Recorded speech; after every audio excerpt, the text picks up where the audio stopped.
Einen wunderschönen guten Abend. Mikro läuft, Mikro läuft. Hi, hallo YouTube, hallo Twitch. Willkommen bei The Life and Suffering of Sir Brante. Ich weiß nicht, wie man es ausspricht. Ich gehe davon aus, dass man das eher so rollt. Brr, brr. Ein Mittelalter-RPG. Das ist alles, was ich weiß. Ich gehe unvorbereitet in das Spiel rein, wie immer. Habe ich keine Ahnung, was ich spiele. Muss das natürlich erst starten. Ein Spiel, das ich glaube in der Demo ist. Es steht auf Steam nicht so richtig, ob es jetzt Early Access oder Beta oder whatever ist. Tatsache ist, es ist. Die Exe heißt Brante-Demo.exe. Also eine Demo.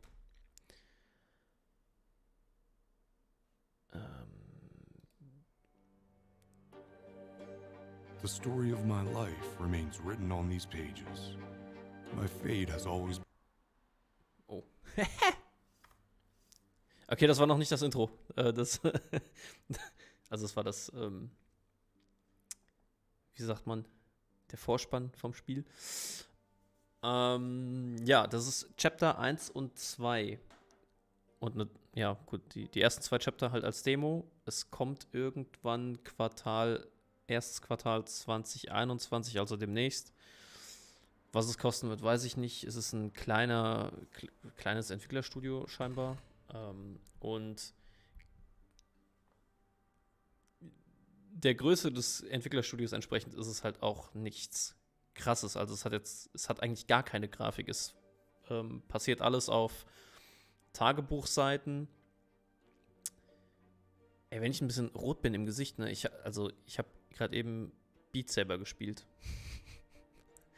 Deshalb sieht das vielleicht so aus, als komme ich gerade vom Sport, aber naja, ob Beat Saber Sport ist, entscheidet jeder für sich selbst. Also, das ganze Spiel passiert eigentlich in der Grafik, die man hier sieht. So Tinte in Tagebuch und Erzählung. Hallo. Ja. Hast du meine Erklärung mitbekommen?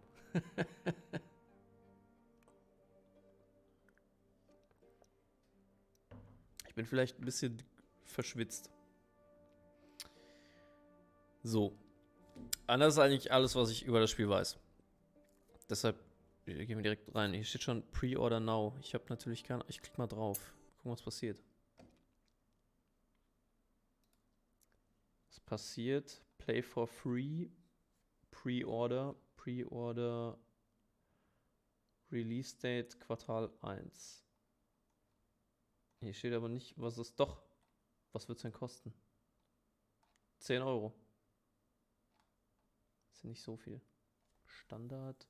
Es gibt eine Basic, Standard und Expanded. Was kriegt man denn so? Official Soundtrack, Digital Map of the In-Game World. Die habe ich jetzt natürlich nicht. Wenn man die... Okay, in der Basic Edition kommt kein Steam Activation Key, was ich komisch finde. Dann wird die Steam-Variante wahrscheinlich $17 kosten. Naja.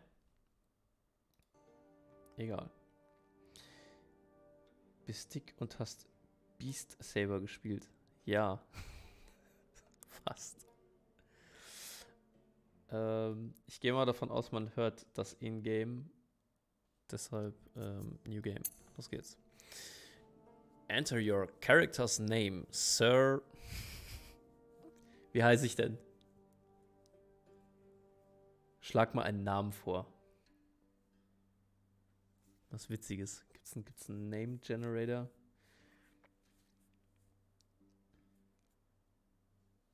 Sir Andreas Kielinnnng. Ach, scheiße. Der Nachname ist halt leider schon vorgegeben. Sir Kielinnng Brante.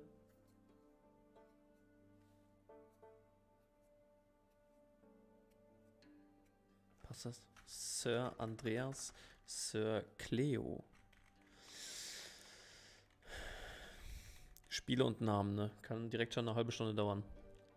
Was ist denn hier unten? Game Mode. Chapter Restarts. Disabled Iron Man. You will not be able to go back to your previous chapters and change your decisions. This is recommended. The recommended game mode. You will live the character's life from start to finish and endure all mistakes and misfortunes. Das nehmen wir auf jeden Fall. Sir Kernbohrung. Sir Michael Jackson. Sir. Egal. Consequences. You will see the consequences of your possible choices in advance. Das ist ja. Nee. Das ist lame. This is the recommended game mode, as you will be able to direct the character's fate in the way you want. You can change the setting. Nee. Hidden. You will not see the consequences of your possible choices in advance. Choose this option if you want to discover the results. Choose this option if you want to discover the results of your decision only after you have taken it. You can change the setting at any time. Nein, wir machen Hidden und Iron Man.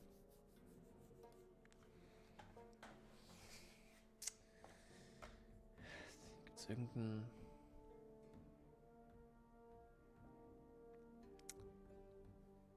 Sir Captain zur See. Brante. Sir...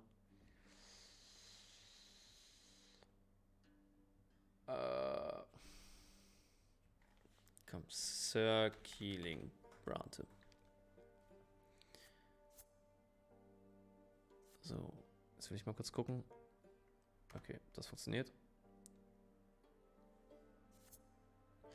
Ja, ich hoffe, es hat Voice-Synchronisation komplett. Ist halt auf Englisch. Ja, los geht's. Ich drehe mal den Ingame-Sound noch ein bisschen lauter. Before you... Oh shit, nicht gelesen.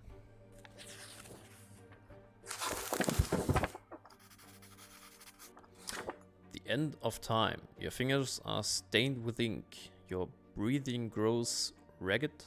Your hands are shaking. Yet the words begin appearing on the page before you one by one, clinging together to form a chronicle of your own life. Who are you and how did you reach this end?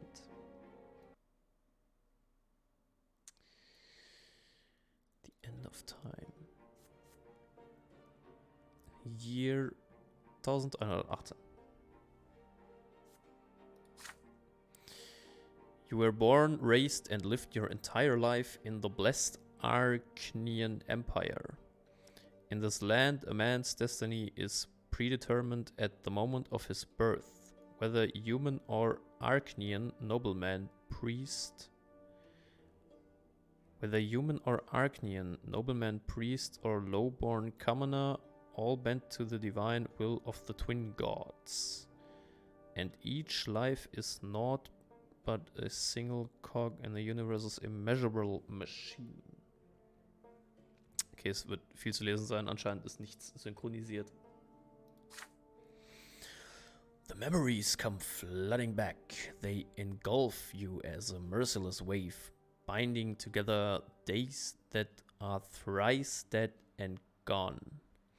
The dreams of your childhood, your adolescence, your youth spent in the capital, years of peace teeming with life and a war drenched in blood. High ranks and lowly deeds, opulent palaces, secretive city backstreets, fields of battle, and faces, so many faces of the people you held dear, the people who walked this road by your side. Such was your life, now all exposed by ink, erupting onto the page. With your every step, you sought to change the world as you saw fit.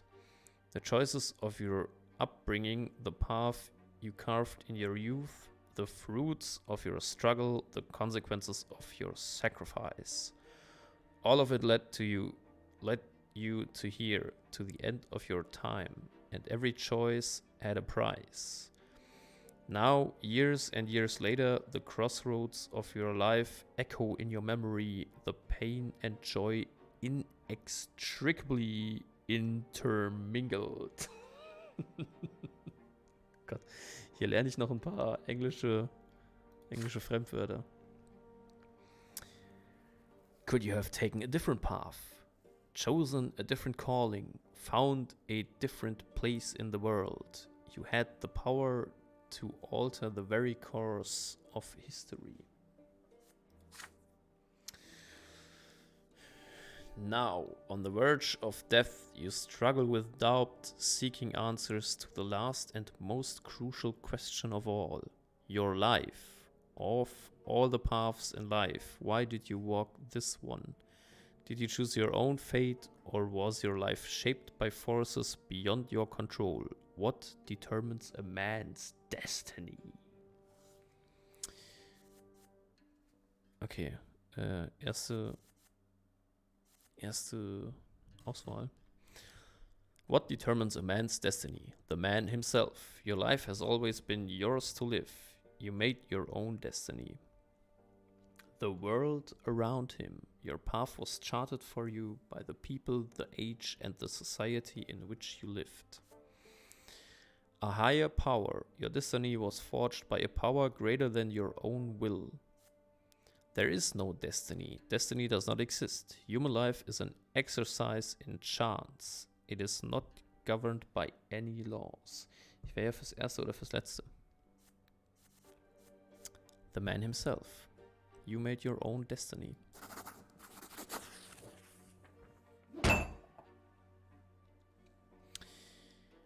You can hear death's footsteps drawing near.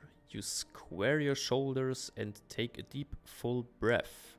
You have found your final answer. What is destiny other than a long chain of your own actions and decisions? No matter what happened in your life, you always had a choice. You lived the life you deserved. Only you can answer for it.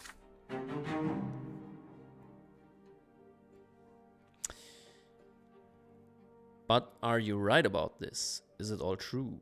To learn the truth, you will have to return to the very beginning, remembering every step you took along the way. On these pages, the story of a man named Kielinnnng. Sorry. Ist alles so ernst und dann kommt ein Kielinnnng. On these pages, the story of a man named Kielinnnng Brante will live once more. Childhood. Okay, es gibt Childhood, Adolescence, Youth, Peacetime und The Revolt.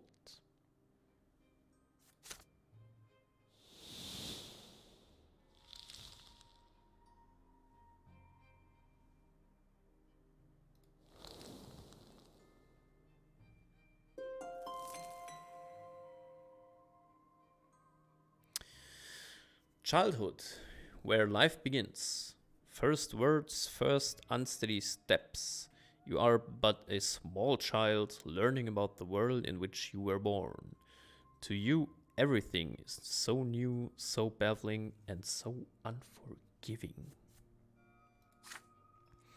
A long, trying life stretches before you. So many feats and faults, so many fateful choices to come. Yet you are already sowing the seeds of your future self. You are learning to live and survive in this world, looking for a place within it to call your own, choosing your future destiny. Also ich werde hier ein richtiges Hörbuch werde ich hier sprechen.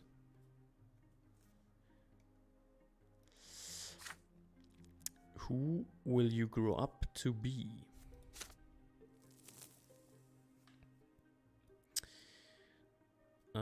Who will you grow up to be? Destiny. Important life events that may happen to you in this chapter. Important life events that may happen to you in this chapter. Was heißt das? That may happen to you?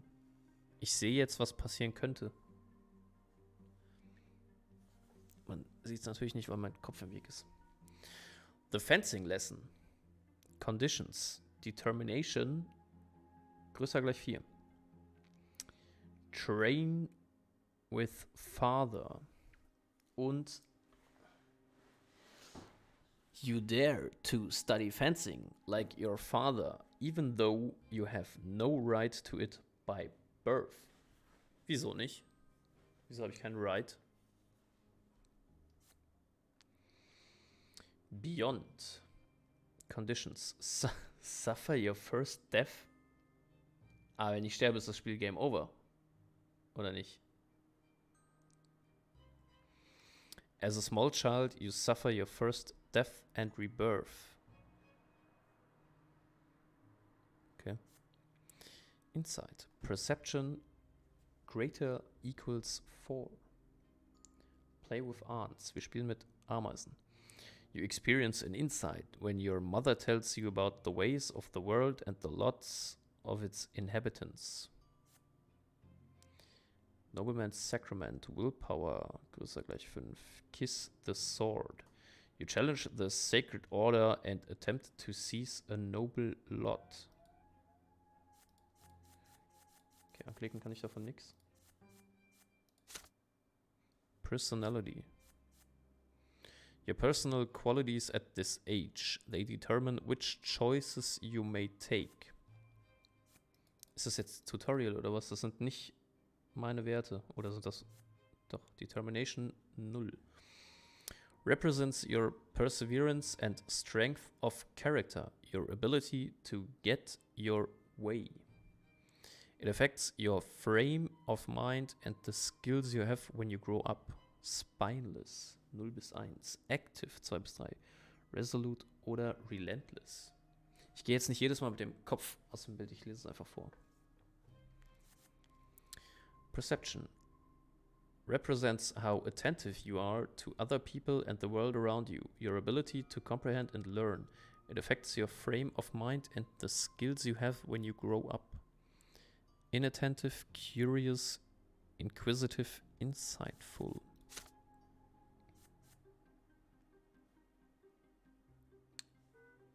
Your personal qualities at this age, they determine which choices you may take. Moment, das ist das gleiche wie das, ne? Wieso habe ich hier schon 5? Ist das Standard?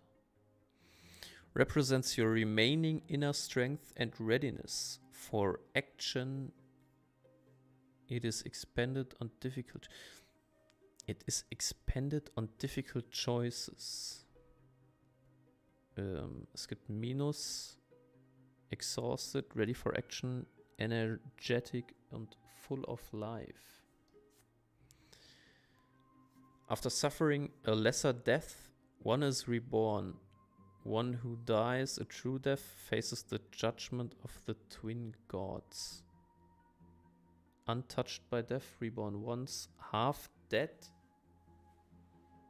last chance und true death. Also wir können 4-mal sterben anscheinend.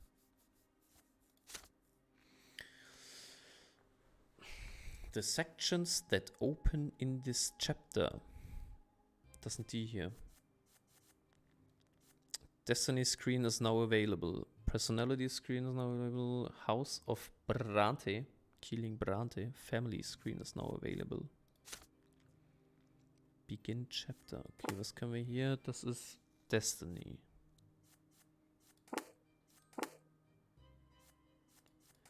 Personality. Das sind wir. Kielinnnng Brante. 0 Jahre alt. Lowborn. Das konnte ich gar nicht beeinflussen. Finde ich komisch. Unsere Stats und wie oft wir gestorben sind.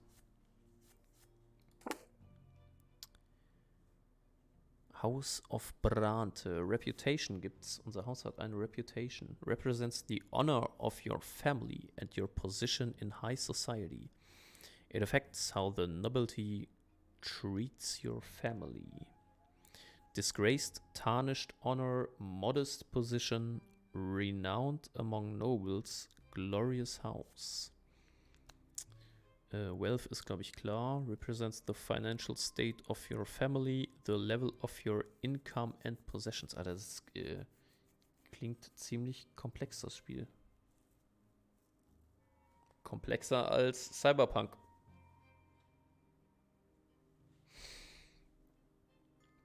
Wealth, ruin, poverty, moderate means, affluence, prosperous house. Represents how close and trusting your family is. It affects the fate of your family members. Hatred, quarrels and feuds, disagreements, peace, harmony.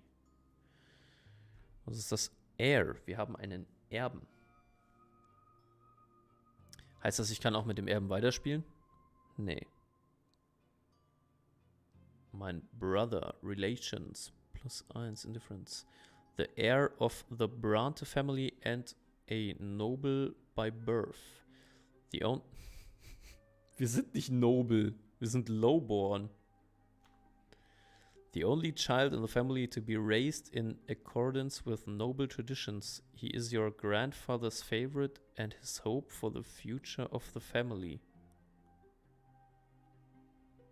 Oder bin ich lowborn und er ist aber der heiße Scheiß?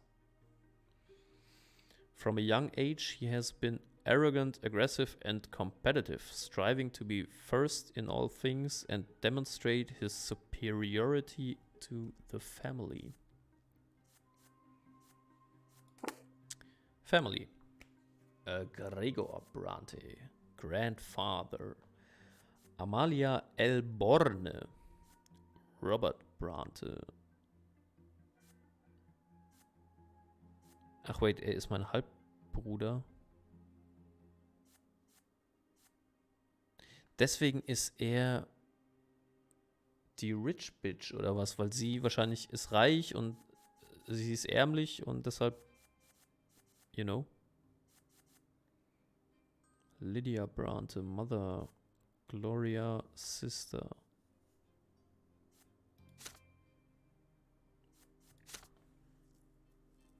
Status, true death. Sie ist tot. Your father's first wife died while giving birth to Stefan. Aber starb sie 4-mal?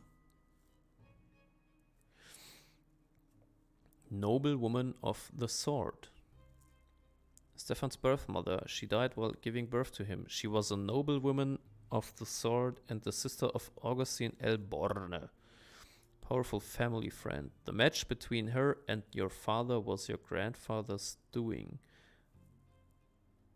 Okay, also sie war reich und sie Lowborn. Und er? Nobleman. Aber wieso bin ich denn auch Lowborn, nur weil sie...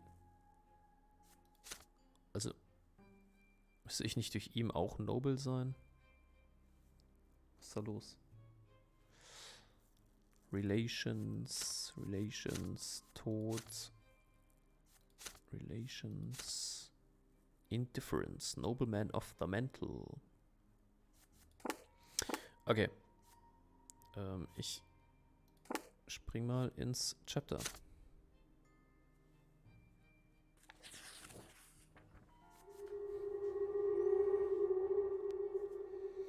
Ich kann auch kein Language English. Also es gibt kein Voice. Keine Synchro. Birth. At first there was nothing. No time, no sensation, nothing but darkness and void. But then a will breathed life into nothingness. Matter and spirit were set in motion. History began its march.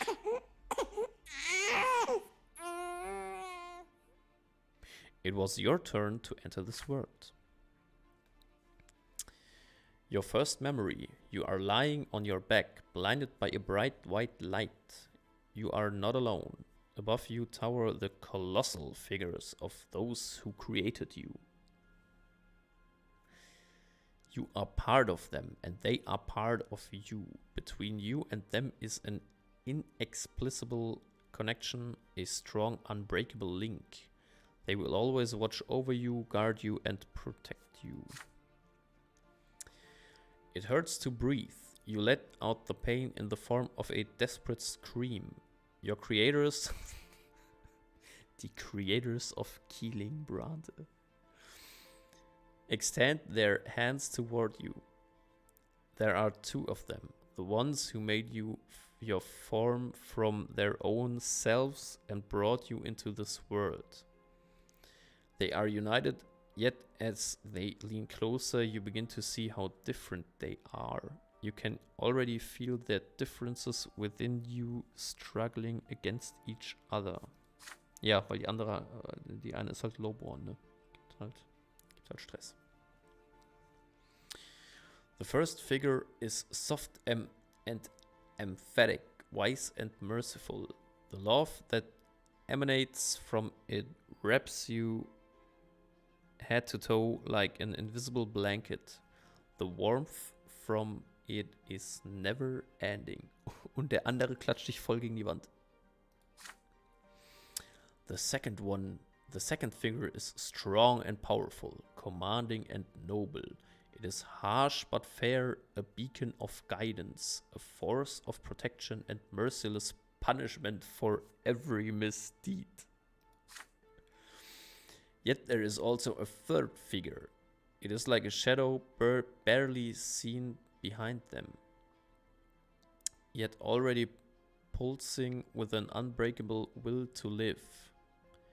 It is the very will to live that is now growing ever stronger within you. What?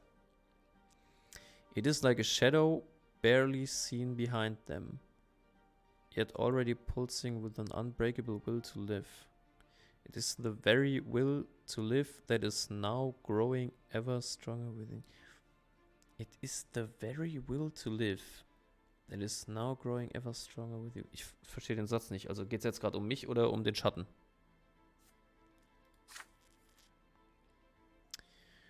A soft open palm, a strong closed fist, a lingering distant shadow. You struggle to loosen the swaddling clothes wrapped around you and extend a tiny hand into the world. Ja, was ist das für ein Schatten jetzt? Ist das irgendein... Sehe ich Gespenster? You grasp the first of the figures by the finger. You place a tiny hand on the second figure's closed fist. You smile at the figure standing behind them. Ja, aber dann halten mich meine Eltern ja für bekloppt, wenn ich... Also...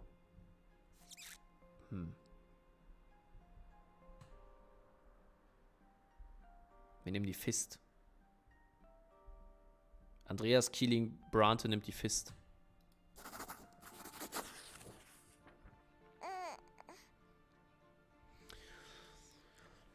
The fist is stiff, coarse, and even unpleasant to the touch. But this firm hand belongs to your father. A tiny newborn, you are helpless before the full-grown man. Your little hand practically challenges him and his strength, and he accepts the challenge. Erstmal Arm drücken. Your father's fist opens. His hand strokes your little hand gently, if somewhat awkwardly. It is a tender gesture, a glimpse into something he will seldom let show in the years to come. Determination +1. Spineless. Wir haben kein Rückgrat.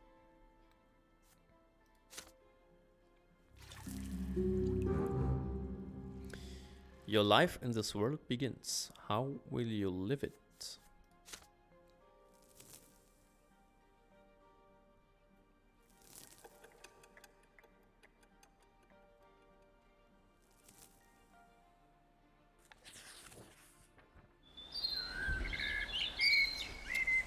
Year 1. Oh shit, zurück. Hide and seek. As the days go by, you learn to tell your parents apart. You recognize father by his heavy breath and strong, cold hands. He visits you rarely. Richtig sozialer Typ, ey. Robert Brante. Hello there, little Kielinnnng Brante. Mother's tender voice, however, follows you day and night. Muss ich jetzt Voice acten? My, you're growing so quickly, my child.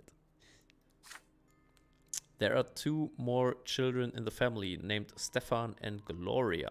Gloria sings songs to you. She often dresses you in tight clothing and gently holds your hands as you learn to take your first steps. Stefan likes to sweep you up and pinch you and toss you into the air. Oh look, this is your brother and sister. Yeah, you're my little... Achso, das ist Stefan. You're my little brother. We're gonna play together. But I'll always be in charge, 'cause you were born a commoner. Richtiger... Ne? Be quiet, you. He doesn't understand yet. Come on, baby Kielinnnng. Let's go play in the yard.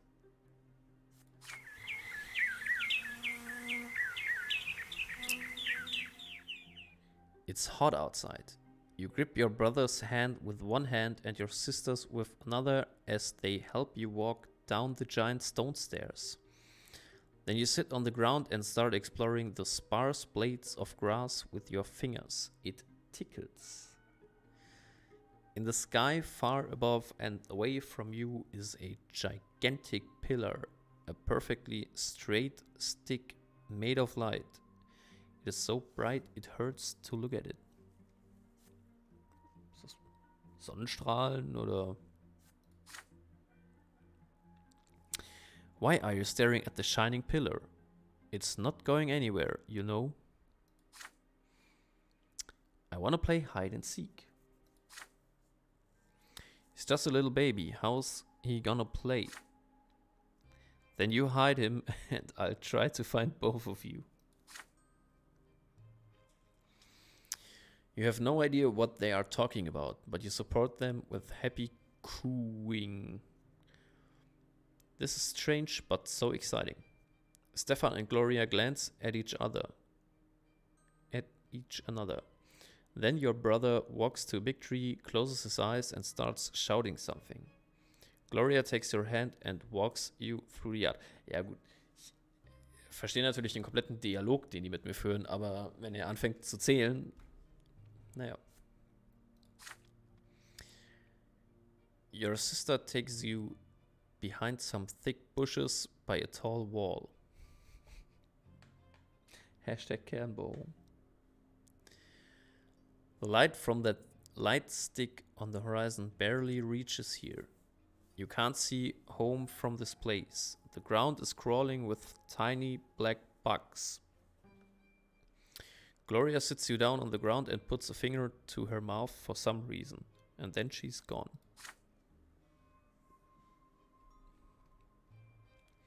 You can no longer hear Stefan's voice. Gloria is nowhere to be seen. You feel colder.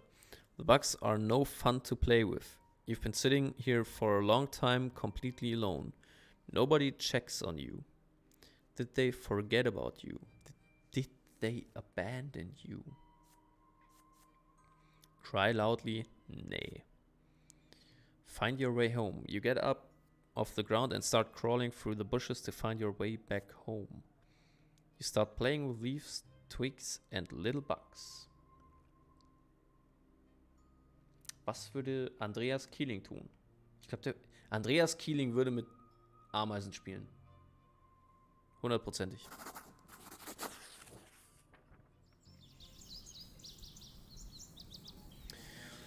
The bush is covered with leaves swaying in the wind. You brush through them with your fingers. The twigs and branches are stiff and will not bend. They are different from the blades of grass. Down on the ground you see a group of bugs carrying a little twig. You grab it from them. They are so funny. One of the bugs crawls on your finger and bites it. Just enough to sting a little. You hear brisk steps, then the leaves and the twigs rustling and parting. Your mother leans over you. You greet her with a happy face and show her the finger with the bug on it. So that's where they took you. Mother picks you up, puts you to her chest and pats you on the head. Your brother and sister stand behind her, clearly feeling guilty. Gloria is in tears. Stefan keeps staring at his feet. You hug your mother tightly. She is here now. Perception +1. Okay. Gott, wenn das jetzt irgendein Giftkäfer gewesen wäre. Direkt zum ersten Mal tot.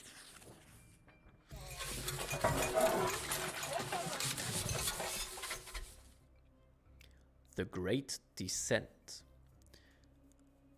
Oh, okay, das zweite Jahr schon. Wir sind im Jahr 1120. 2 Jahre alt. Another memory. You are still a little child, but you can already talk and run around your own. Today is out of the ordinary. Father is busy around the house, giving orders to the servants.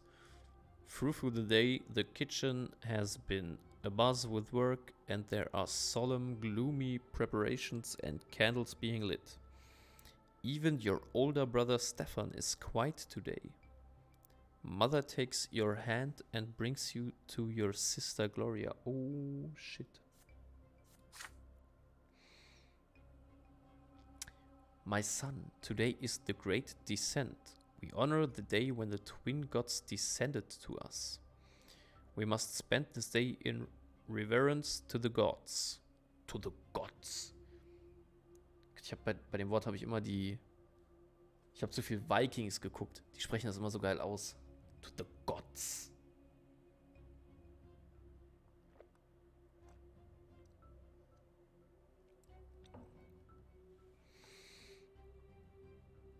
Vikings Staffelfinale übrigens, ne? Serienfinale. Muss ich auch noch nachholen. We must spend this day in reverence to the gods. You are too young to understand, so just do everything your sister says for now. Gott, ich darf die Namen nicht verwechseln. Das ist unsere Mutter. Lydia ist unsere Mutter. Lydia, Gloria, Stefan, Robert.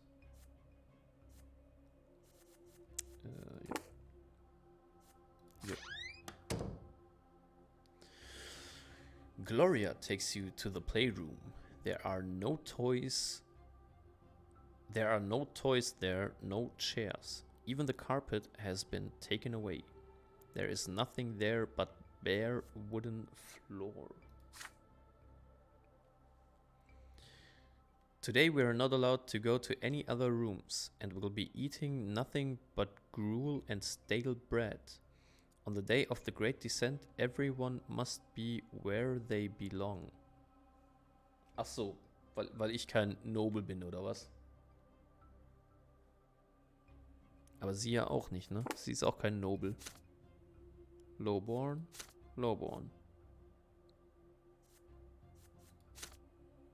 Ach ja. Das ist ja ein geiles Klassensystem, das sie da haben. It is quiet, unusually so.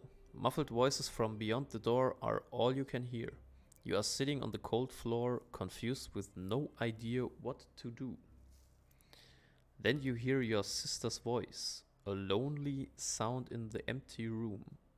It is a little song that mother taught her. You hold your breath as you listen to it. Okay, ich sing's jetzt nicht, ne? Aber die Lyrics. When the twins came down to earth, they brought lots for every birth. Let us count them 1, 2, 3. The twins made them for you and me.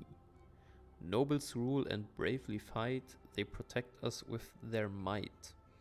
Priests work hard to understand. Guide us by the twins' commands. Common people work and toil, always patient, never spoiled. Das sind jetzt nicht die krassesten Rhymes. Live your lot where you were born, to the day when you pass on. Know your lot and know the prayer for the twins. See everywhere. Okay, wir kriegen das Klassensystem schon direkt eingeprügelt. In der Kindheit ist es eine Religion. You are transfixed by the tune. Gloria notices your gaze and a smile creeps across her face. Aber ich bin, was ist das, wenn ich...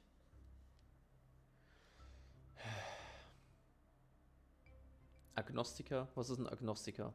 Agnostiker ist, wenn ich nicht dran glauben will oder wenn es mir egal ist.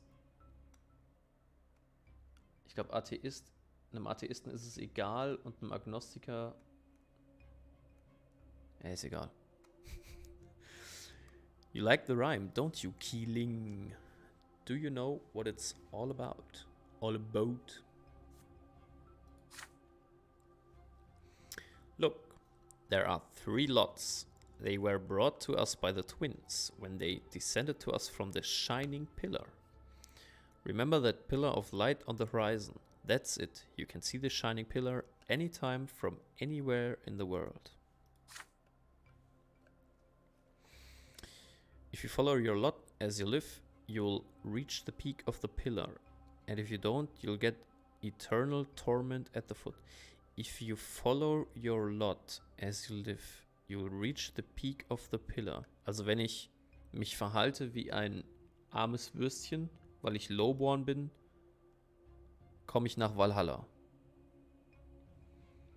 And if you don't, you'll get eternal torment at the foot. Also wenn ich als Lowborn mich benehme wie ein Rich Boy, kriege ich auf die Schnauze. Von den Twins. Eternal torment at the foot. You and I are lowborn. Mom is a commoner too. So the lot for you and me is to suffer and be patient to work hard. Understand? The priests and the nobles have other lots. The nobles fight and rule over everybody. The priests, well, I'm not really sure what they do, but I guess they talk to the twins and then teach everybody. So, ist das nicht ein geiles, also, dass sich dieses Klassensystem niemand in der Realität ausgedacht hat.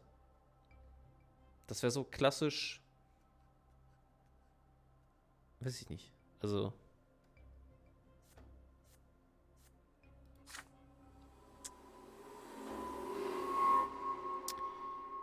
Gloria stares at you intently.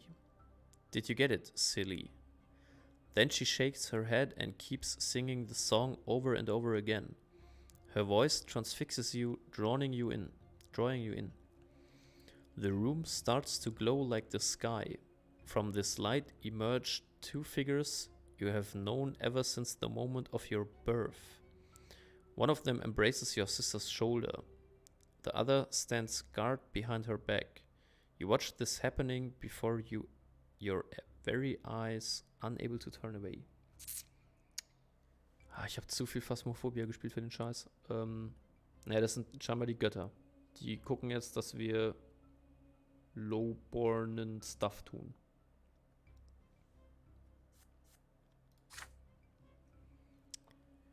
Gloria is swaying to the song, unaware of what is happening. She sings the final verses once more. Know your lot and know the prayer. You feel compelled by this divine sight to express yourself somehow. You feel words condensing within you from the light. You feel words condensing within you from the light. But what will these words be?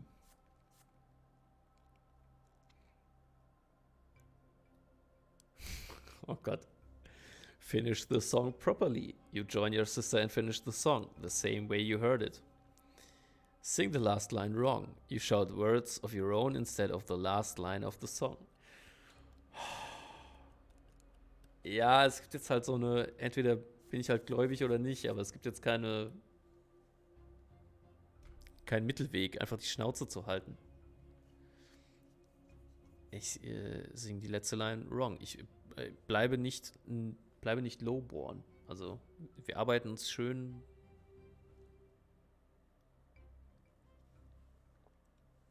Wir brechen das Klassensystem.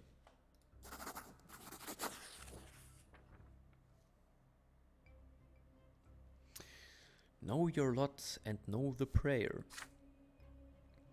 The lots are lies told everywhere.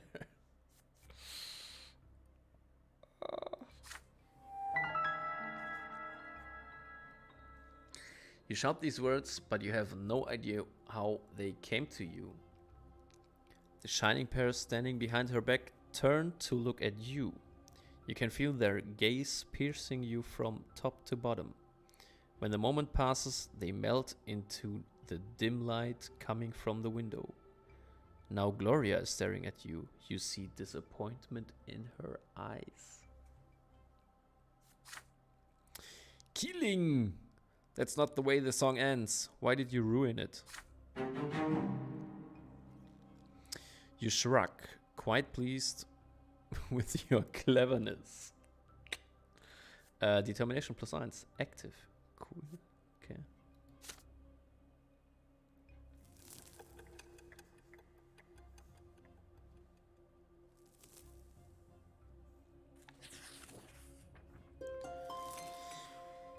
Das Jahr 1121. Spring, the origin. You are starting to understand more and more of what the adults say. Your family is an unusual one. Your father is a nobleman, but not by birth. His is a title earned through great service, but your mother is a lowborn woman. A commoner. Because of this, you were born a commoner. But father says you may yet come unto nobility. Das ist der Plan. You learn to read at an early age. Together with mother, you read and learn by heart the many poems about the divine twins, the twin gods, who reside upon the shining pillar. Mother calls these poems prayers. Again and again, you try to discern the shapes of the gods in the strip of holy light that shines in the sky all day and night, but the light is too blinding to gaze upon. The greatest joy of all is when the stairs are no longer an insurmountable obstacle. Now you can climb and even jump from step to step. Father urges you to be more careful and avoid climbing too high. But even though you keep falling, you never stop being curious about the world around you.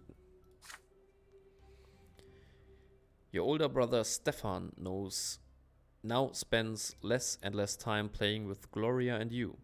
Playing with commoners is beneath a nobleman to be, he says. So Gloria calls him names and Stefan pulls her pigtails.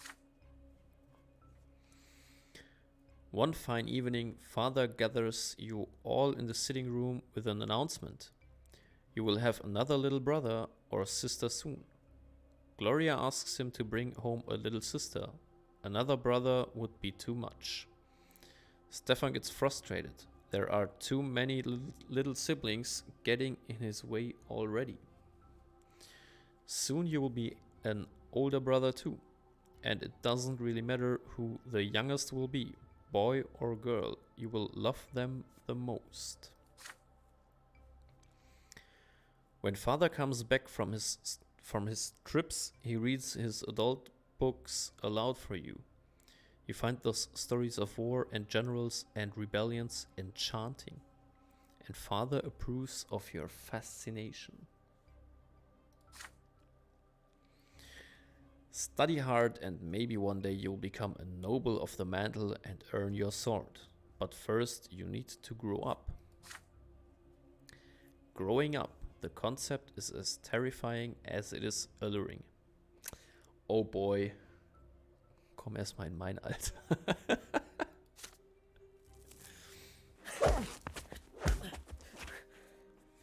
The lot of suffering. You keep staring at the carpet under your feet.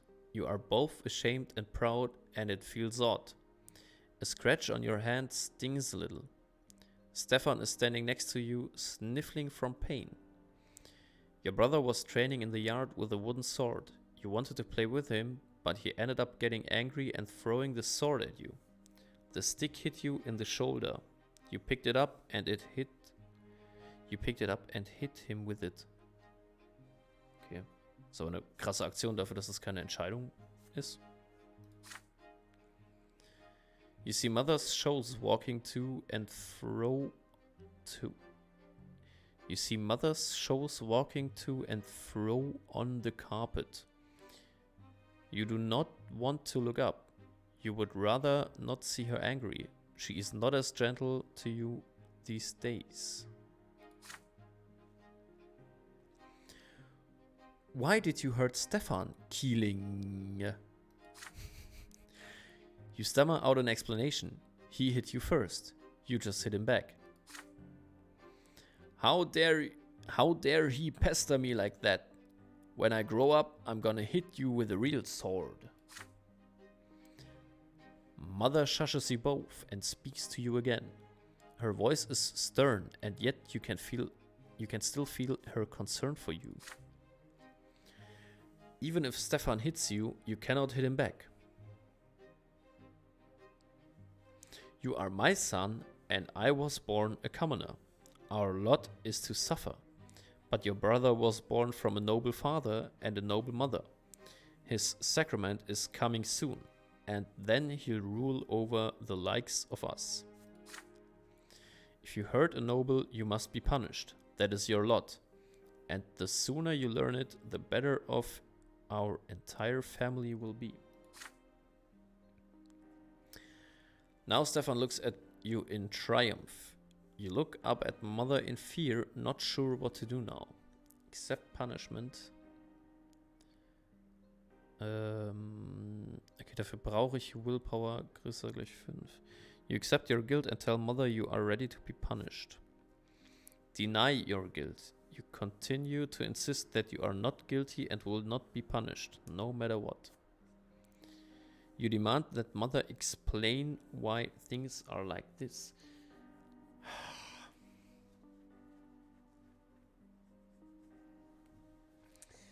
Ich will mich ja schon so ein bisschen widersetzen, aber ich weiß halt nicht, wie krass das in der Welt dann ist, ne? Also am Ende widersetze ich mich und Vater setzt mich im Wald aus oder sowas. You continue to insist that you are not guilty and will not be punished, no matter what.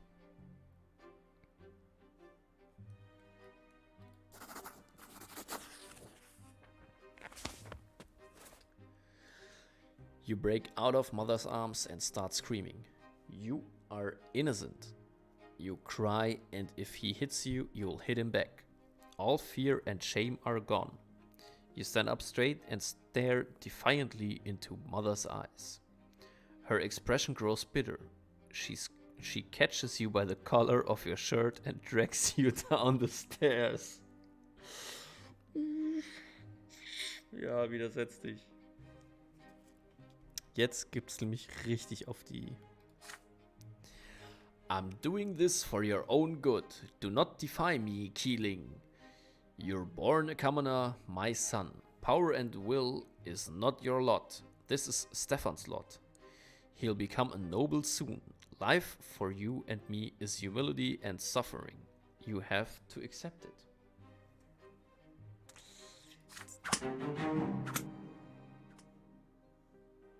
You are flogged in front of your entire family. The pain burns and on your skin again and again. You clench your teeth and hold back the tears. This is the only way you can prove that you are your brother's equal. It is the only way you can prove that one day you will have the right to rule and fight. Und das ist der Plan. Ich lass mich doch nicht hier von dem Alten unterbuttern. Determination +1.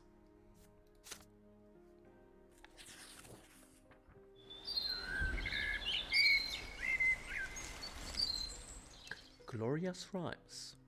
Mother mostly stays in her chambers now. With each passing day, she grows heavier.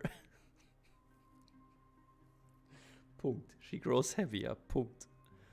And her features get rounder. It gets difficult for her to walk, but she still smiles all the time. Ja, der Lockdown kriegt uns alle. Fitnessstudio zu. Was willst du machen? One day she takes your hands and puts them on her big belly, and you feel a movement deep inside her. You will have another brother or sister soon. Gloria takes you on walks to the yard now. You explore the yard together under the evening light of the pillar, and she sings you songs and tells you amazing stories.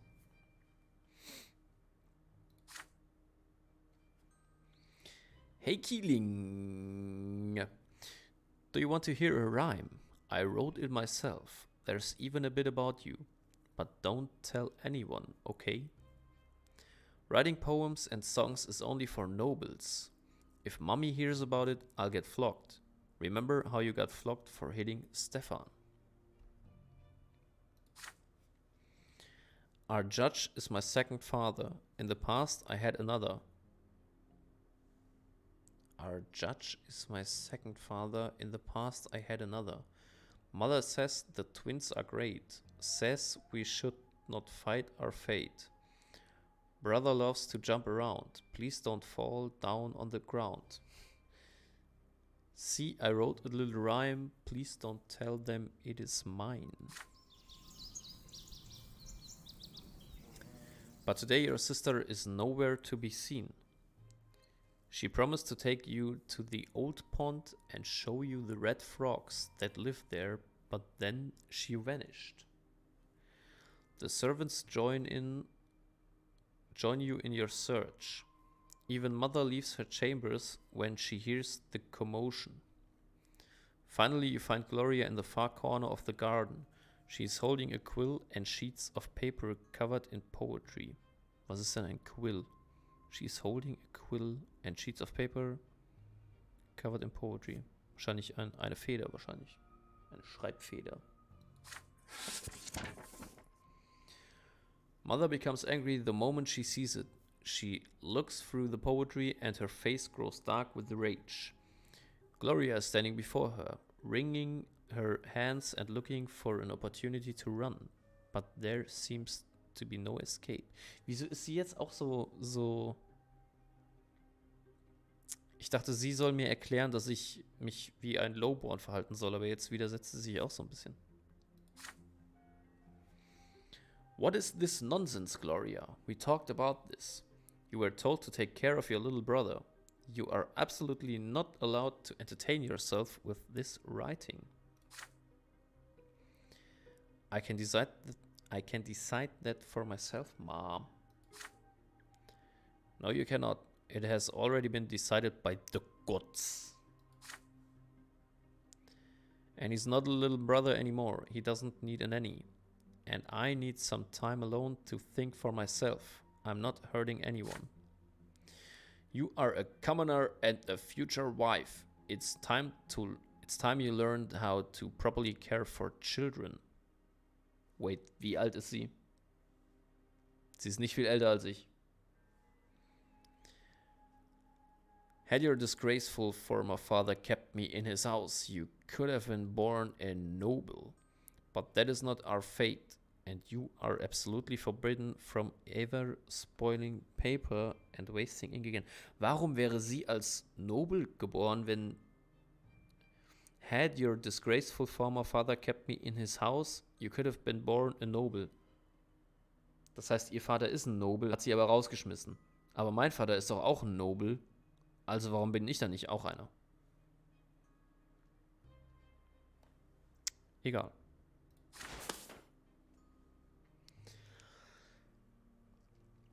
Mother grabs Gloria firmly by the hand and takes you both into the house.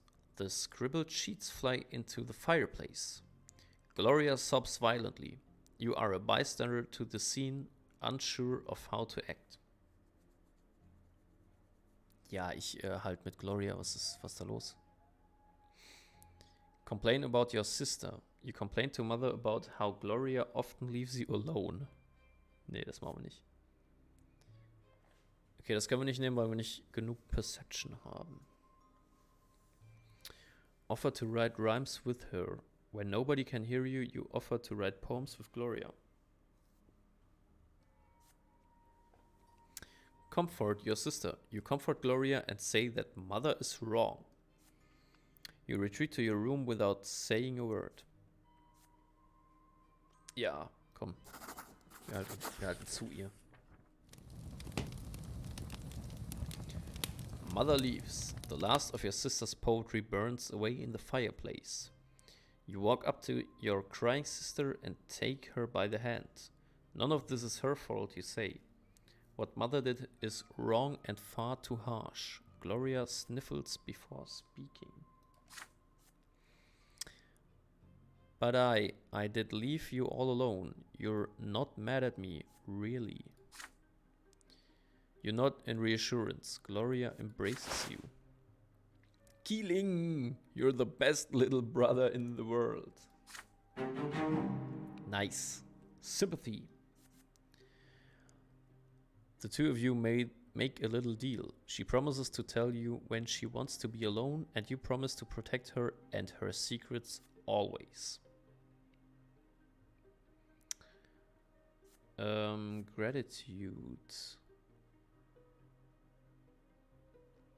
The illegitimate daughter of your mother Lydia. She has never met her real father. Her position in the family is precarious. Robert Brante has never acknowledged her as his own daughter. Your sister is a dreamer. She often has her head in the clouds and can act recklessly at times. Gratitude. Sie ist dankbar. Wait. Ah. Willpower minus 5 gleich 0. Ich gebe Willpower aus, um bestimmte Aktionen zu starten. Und wenn ich exhausted bin, kann ich das nicht mehr machen. Okay, ich verstehe. Ich darf es also nicht zu oft benutzen. The two of you make a little deal. She promises... Ja, habe ich schon gelesen.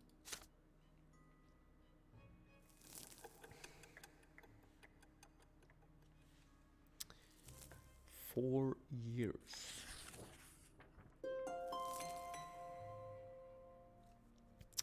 Winter, the coming sacrament. Mother is in her armchair knitting woolen jackets, pants and socks for the little...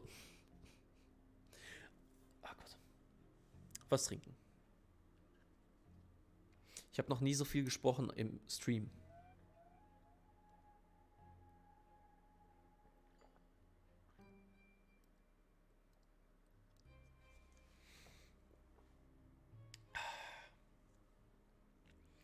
Mother is in her armchair knitting woolen jackets, pants and socks for the little one.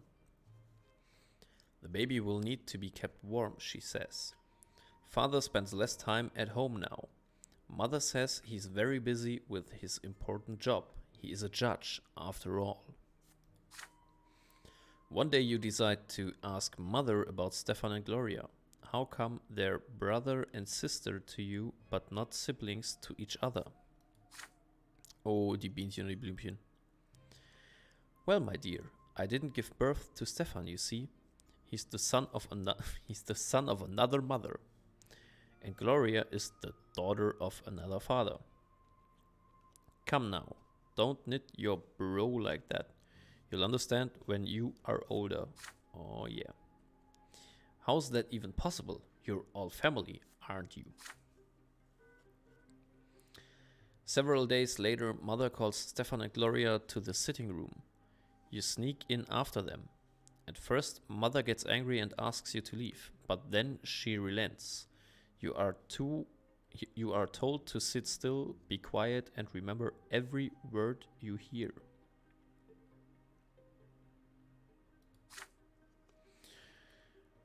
When you enter the temple, bow to the twins. First to the elder on the right, then to the younger on the left. Stefan, you're a nobleman to be, so walk along the side paved with marble where the benches are. Gloria, you walk along the sharp side. When you're there, you must get down on your knees, each on your own side. Stefan kissed the sword. Gloria, my daughter, they will strike you with the lash. Don't be afraid of it. Resign yourself to the suffering it brings. It is the blessing of your... Alter, das klingt wie die...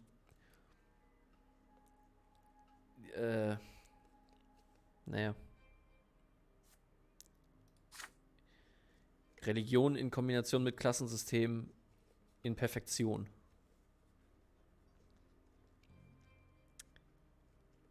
Gloria doesn't like the idea of the lash. There's a tense feeling in your chest as well. You were told to remember this. Will the lash strike you too one day? On the next day, they take your brother and sister to the temple. You run towards them when they finally come back. The back of Gloria's dress is soaked with blood. She's hunched a bit, sobbing quietly. Stefan is putting on airs, acting prouder than ever. Nothing else looks different about them. It's like everything's the same, and yet nothing is the same anymore. Each of them has accepted their lot. Stefan Brante, Relations -1. Mag mich nicht. Unity geht runter, oder was? Auch -1. Disagreements. Das ist die Family Unity. Ja.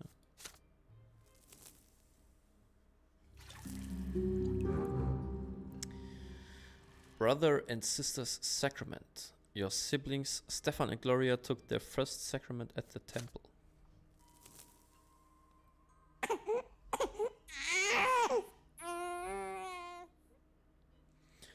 The newborn's cry. You eye the little bundle in your father's arms with curiosity. Behind the many layers of swaddling clothes is your newborn baby brother. Mother is glowing and smiling with joy. Stefan and Gloria are also here, all excited. You promise yourself you're going to be the best big brother in the world. You'll never hit him, oh no. The two of you will play together and tease Stefan together, and help Mother together and go on so many adventures together. It feels so strange to be an older brother. Just the other day you were the youngest in the family, but everything is different now.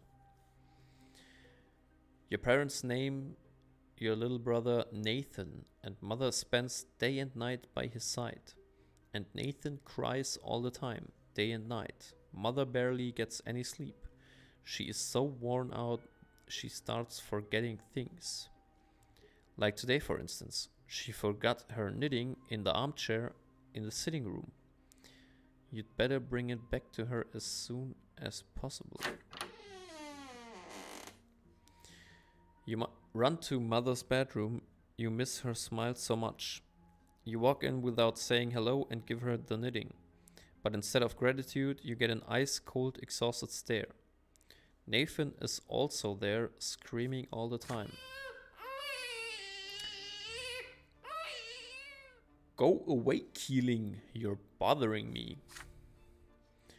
She spits these words out through her teeth. You look at the bawling newborn. She can't even get a minute of respite. Enough already. When are you going to stop? I just want some peace and quiet. Mensch, das ist ja eine richtig gute Mutter. Mother leaps across the room and starts shaking Nathan with malice in her eyes. His cries get even louder. She looks so tired from his never-ending screams. She seems to be within an inch of smashing him against the wall. Somebody has to do something.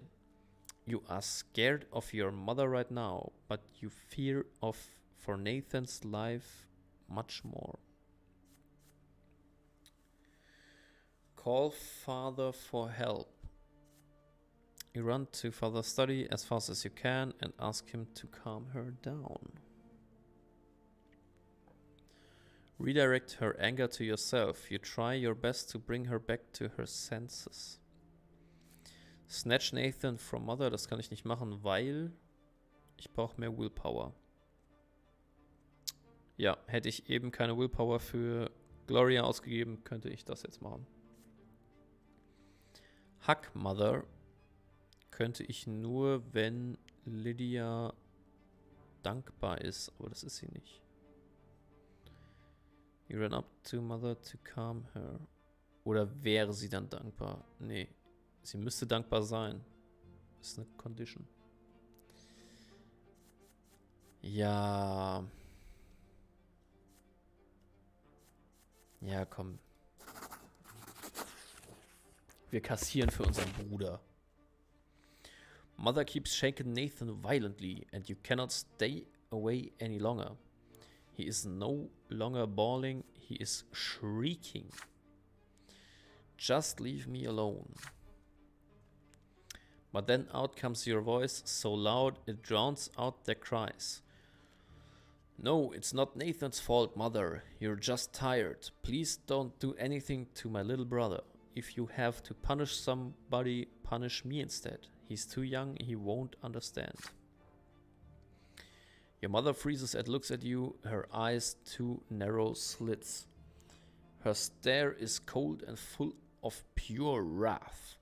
So pure you cannot help but recoil in fear. God.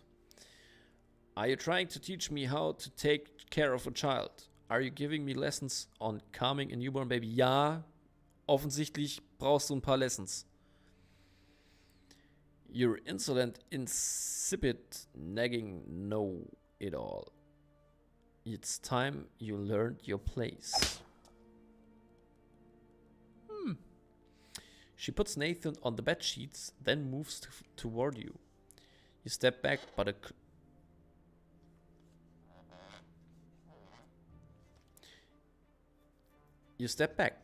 a closed door blocks your way. She slaps you across the face. Your ears ring from the heavy blow and your cheek burn from her wrath. You wince and close your eyes, expecting a second slap, but nothing comes.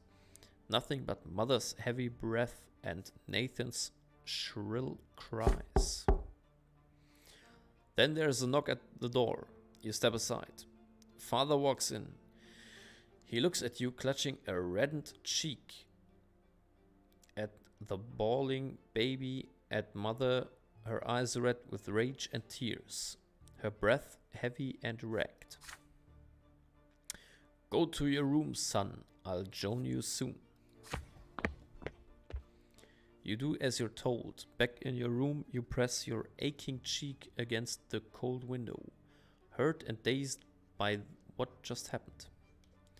Soon enough, Nathan stops crying. You hear Father's heavy footsteps in the hallway. He comes into your room and sits on the bed next to you. Ey, wenn ich jetzt kein Lob dafür kriege, dass ich meinem Bruder, ne, Family und so. Son, please do not be angry with your mother. The twins know she wishes nobody any harm. This is a difficult time for her, but we will make it through it as a family. You stepped up to protect your brother. You acted like a little nobleman today. I'm proud of you. Your mother and Nathan are resting now. How bad does it hurt? Ach. Der Schmerz. You shake your head, not bad, but your hand still aches to clutch the cheek. Father embraces you with a sorrowful smile and gingerly pats you on the head as you press your forehead into his house coat. Things grow calm now. The trouble has passed and you are quietly happy. Determination. Resolute.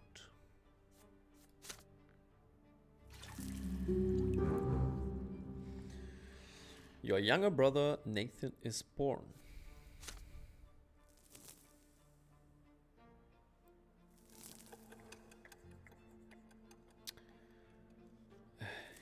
Okay, 5 Jahre alt.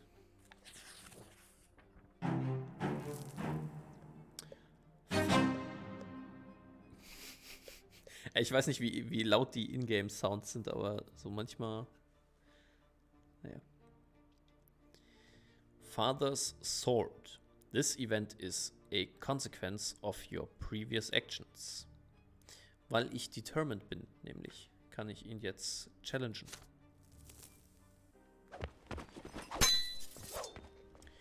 When father is not working long hours, you often see him spending long stretches of time in the backyard practicing his fencing. You're allowed to watch, but that is it. You are forbidden from touching the sword, let alone actually learning how to fight with it. It is a new day today, and father has been busy in his study since early morning.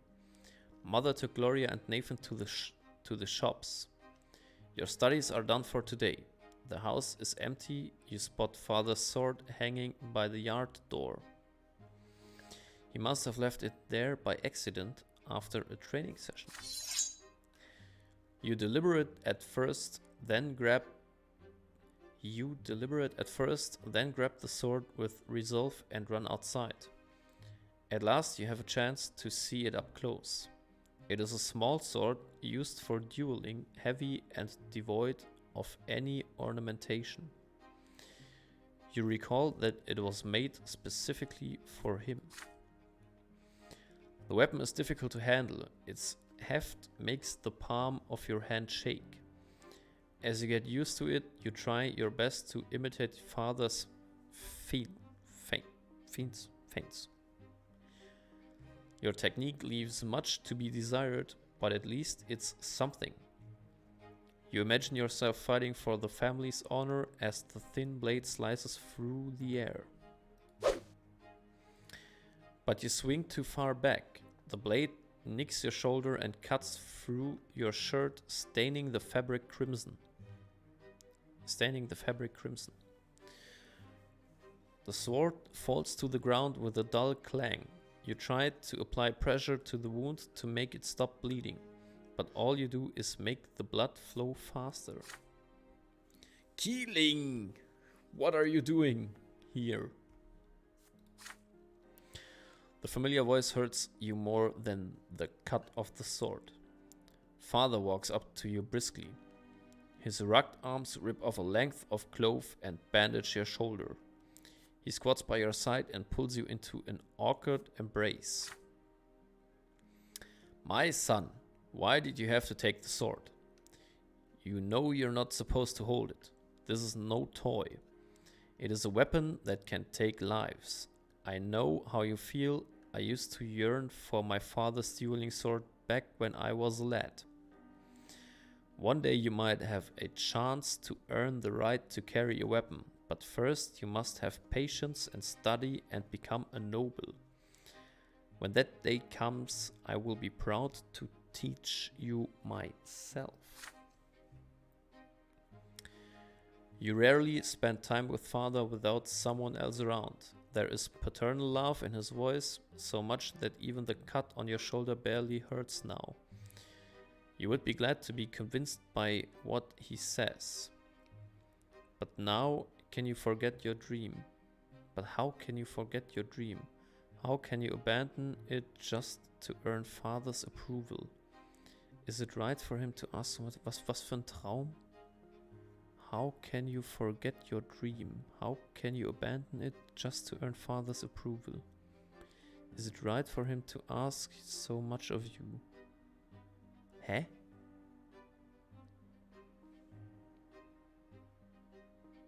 Inwiefern abandone ich meinen Traum und inwiefern asked er gerade much of me? Ach so, ja, klar. Mein Traum zu fechten und das ist wohl zu viel verlangt. Agree with father. You promise never to touch his sword again. Ask father to teach you the basics. You muster all your courage and beg father to teach you how to hold the sword. Yes.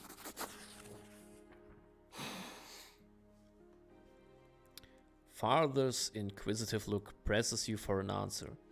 It takes you a long time to muster enough courage to speak. You beg him to teach you how to fight, at least the very basics. It will certainly come in handy in your future. It will be your first step towards becoming a nobleman. Now it takes father a long time to respond. He is about to speak and you accept a refusal, but he says nothing. He draws a sharp breath again, but remains quiet. Then finally he offers you the sword. But remember this, Kielinnnng. You are not a warrior, not yet. You will study this like you study your lessons. He teaches you the first lesson right away. You learn to dodge attacks. There are several times when the tip of the blade cuts the air dangerously close to your nose. It is scary and difficult, but you manage it. Willpower -10? From the day forth, father teaches you the foundations of sword fighting in great secret. You use your passion for tree climbing to explain the cuts you received during training. Soon you learn how to hold your own in a duel. But will you ever need this art in real life? Wieso habe ich denn jetzt... Ja, ich bin exhausted vom Training oder was? Aber da stand nicht, dass ich... Egal. Determination +1 und Willpower -10. Wir sind exhausted. The fencing lesson. Event happened. Train with father. You dared to study fencing like your father, even though you have not the right to it by birth.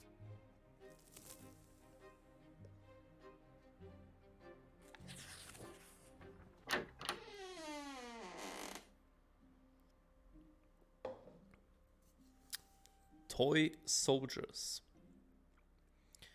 You wake up to father's touch on your shoulder. He's finally back home after a long trip. Kielinnnng, today is your special day, the day when you begin your studies. Now teachers will be coming to our home to teach you, and you must do everything they say. Be diligent in your studies, and you will grow closer to the nobleman's lot. Since you must remember this day, a present is in order. Lydia, get our little schoolboy dressed. I'm taking him to the market district. Oh, wir kriegen ein Geschenk. Stefan wants to come with you too, but father shushes him sternly. This is your day. Your elder brother is hurt to hear this, but stays quiet. An open carriage takes the two of you through the dusty, noisy city streets, a pleasant wind tussling your hair. Your city is called Anisot. That you already know. It is one of the largest cities in the entire empire. There's a big shadow on the street. It comes from the white foliage of an enormous tree that spreads its branches all above the city. Was der Baum ist, wächst über die Stadt. My son, did you know that the silver tree grew from the blood of our gods, our own? Did you know that the silver tree grew from the blood of our gods' own disciples? It has been growing here for hundreds of years, right in our city. It cannot be damaged or burned. Not even the clergy know why. carriage comes to a halt by a small shop next to a city square. You run there and freeze by the stalls in excitement. The shop is packed with dolls and figurines and toys. You've never seen so many at once before. Have you chosen your present yet? Father asks. You have. You want the Holy Order set, which includes several figurines of the Empire's greatest warriors of all time. You rattle off everything you know about the Holy Order.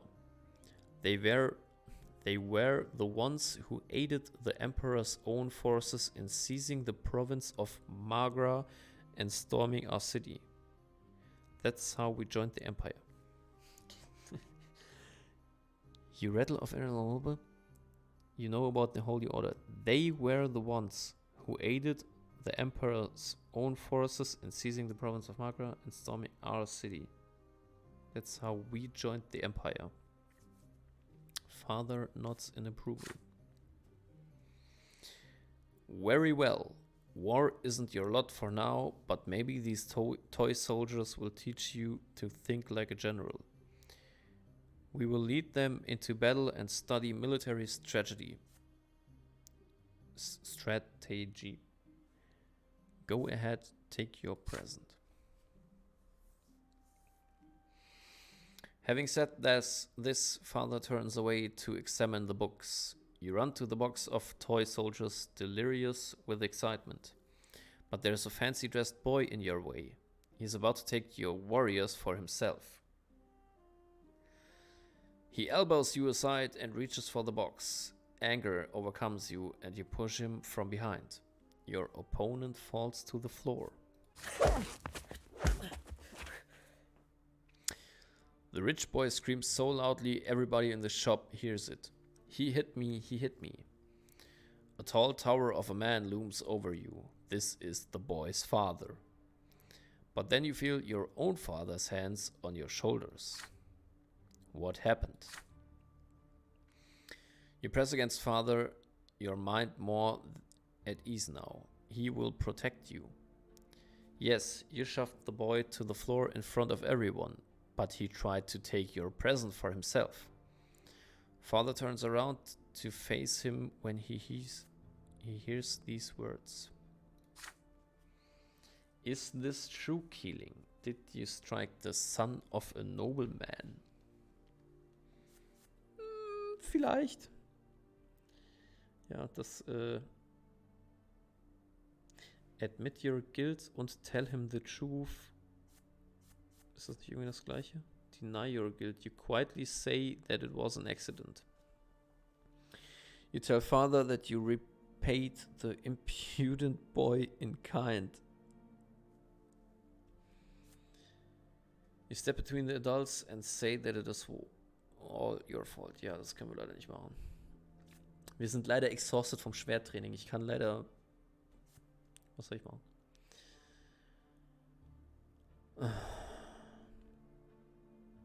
Soll ich so tun, als wäre es ein Unfall gewesen?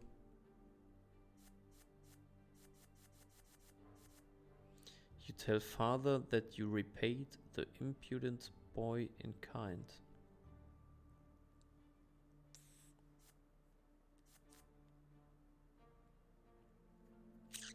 Es war ein Unfall.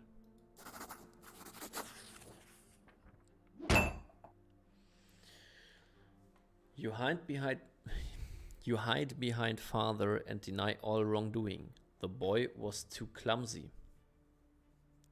Das habe ich jetzt nicht gesagt. Ich habe gesagt, es war ein Unfall. Ich wollte aber ihm nicht die Schuld geben. Now the two fathers come face to face. Your father is calm, while the enraged nobleman pelts him with insults and reaches for his sword again and again. The insults do not stop. In the end, the nobleman challenges Father to a duel. There is only one way to protect the family honor. Father grudgingly accepts the challenge. They bring him home much later with a fresh wound in his side and another one in his shoulder. He spent the entire day by his bedside, doing whatever he says, overcome with a mixture of shame, guilt, and gratitude. Even though father rarely shows it, he would readily risk everything for his family. Oder für ein paar Toy Soldier. When father's wound heal, he brings you the belated present, a little box full of soldiers, the holy order made of tin. You line the warriors up in battle formation, only one thought on your mind. Your family is always by your side. Ja, hat er denn jetzt gewonnen oder hat er verloren? Das klingt ja, als hätte er gewonnen. Und wir haben wieder Willpower plus 10.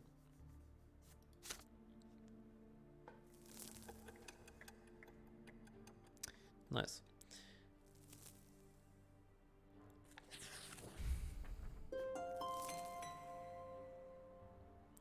Summer, the family dinner. Today, father ordered the dinner table to be brought out into the yard. For the first time in months, he's home, outside of the confines of his always locked study. He spent the entire day playing with Nathan and you, discussing various matters with Stefan, now an adolescent, and walking in the garden. And now at dinner under the open sky. Your entire family gathers together, with father at the head of the table smiling. He asks each of you about your studies. Nathan climbs up on his knee and recites a counting rhyme in a funny sing-song voice. Nathan climbs up on his knees and recites a counting... Wie alt ist Nathan? Wieso kann er schon singen? Stefan mentions that his fencing teacher praised his accomplishments. He rises from the table together with father to show his skill in a practice duel. Next comes Gloria's turn. She stands on her chair and recites a lengthy prayer by heart.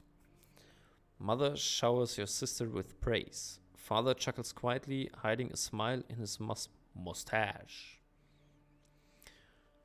When your turn comes, you recite all the ranks in the Legion from common soldier to high commander. Stefan listens to you with a skeptical look on his face. Night slowly falls, but the servants ensure that the yard is well illuminated. You don't feel cold in the dusk tonight. It feels so good, so important. All of you are finally together sitting at the same table. No fights, just smiles. No arguing, just pleasant small talk. Then a servant approaches father with a letter in his hand. He reads it in the dim light, and each line washes the smile of father's face until only a stone-cold mask remains. Mother looks at father with an unspoken question in her eyes.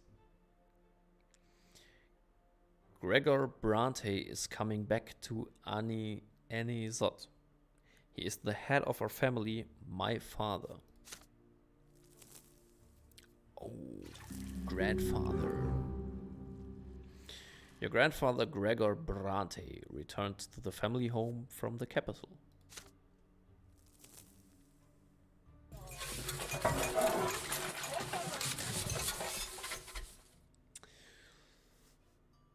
Was macht eigentlich, wir sind jetzt 6 Jahre alt, ne? Was haben wir denn hier schon so erlebt? Chapter 1, Chapter 2. Also die Demo geht bis Ende Chapter 2. Ja. Chapter Timeline.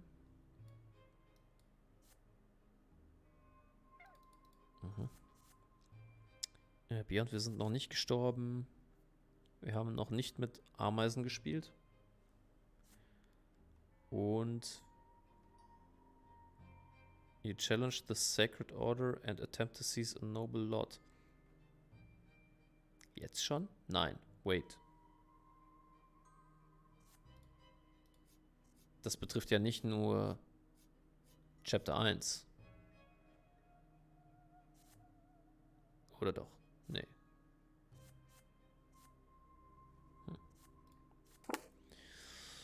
Personality, 6 Jahre alt, immer noch Lowborn. Wir sind sehr determinated. Und sind noch nicht gestorben. Würde mich mal interessieren, ob man schon hätte sterben können. Das ist der Heir von unserem Haus. Reputation 3. Tarnished Honor. Moderate means, disagreements. Das ist die Family. Der Nathan.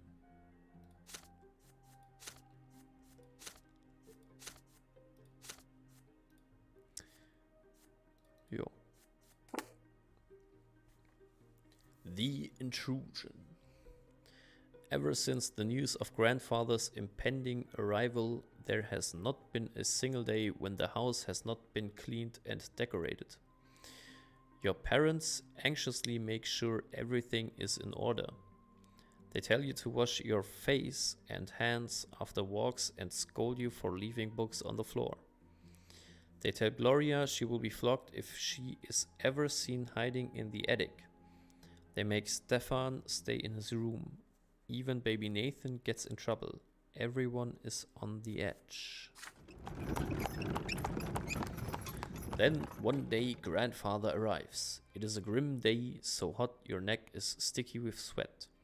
Father, mother, Stefan, Gloria, you and Nathan, the entire Brante family stands on the porch in front of the house. The house servants lined up behind you. The carriage arrives, and out steps a tall, gaunt old man with a heavy walking stick and a heavier gaze. You cringe instinctively. Good health to you, father. Children, greet your grandfather as you have been taught. Still trying to look like a real nobleman, are you? You can't fool me, Robert. I was the first of the Brante family and to be ennobled by the mantle, and I'm the only one who remembers how to bear this burden properly. I live honorably by my lot.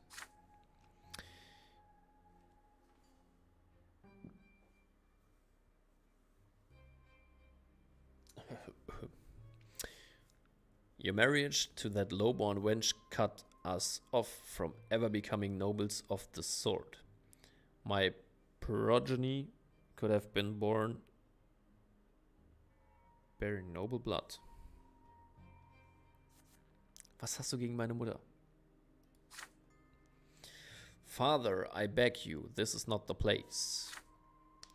Grandfather eyes him with scorn and walks into the house, the entire family following close behind him. Aber er hat doch einen Nobelerben, oder nicht? Stefan ist doch Nobel.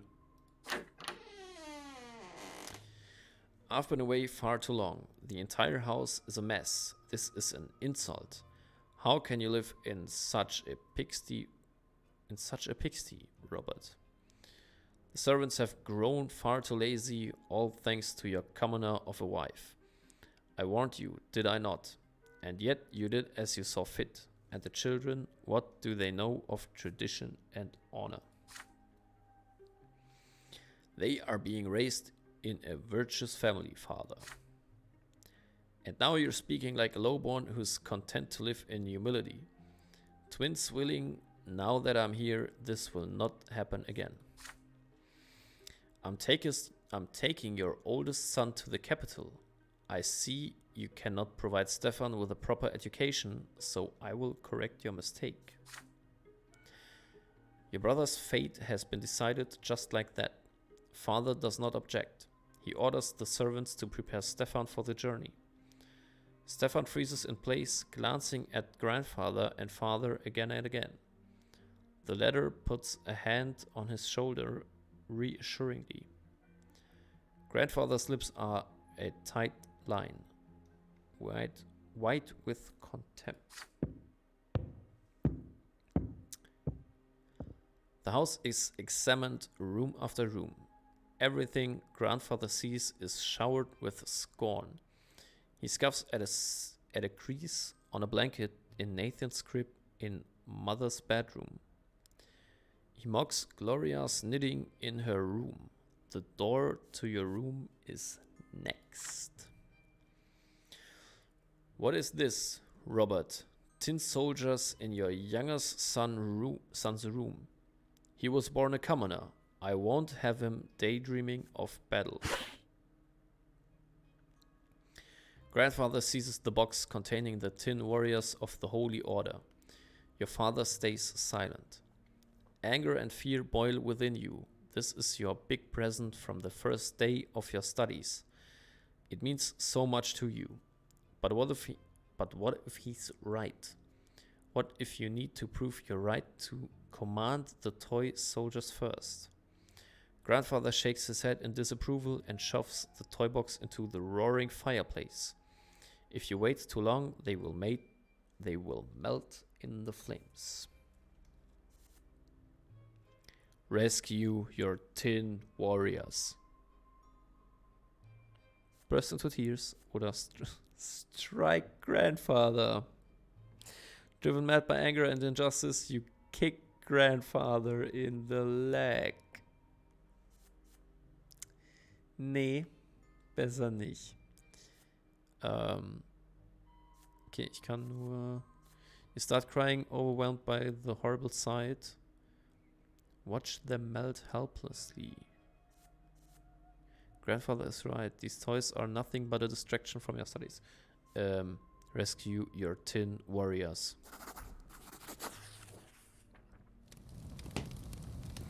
You run to the fire and take the box out. The wood is hot to the touch and the edges are burned. The pain comes slowly. Horrible burns on your hands appear a few moments later. Mother gasps loudly. Then, suddenly, a heavy blow strikes you on the back. You turn around to see grandfather towering over you, his walking stick in hand. You stare back at him defiantly. How dare you defy me, you whelp? You are nobody.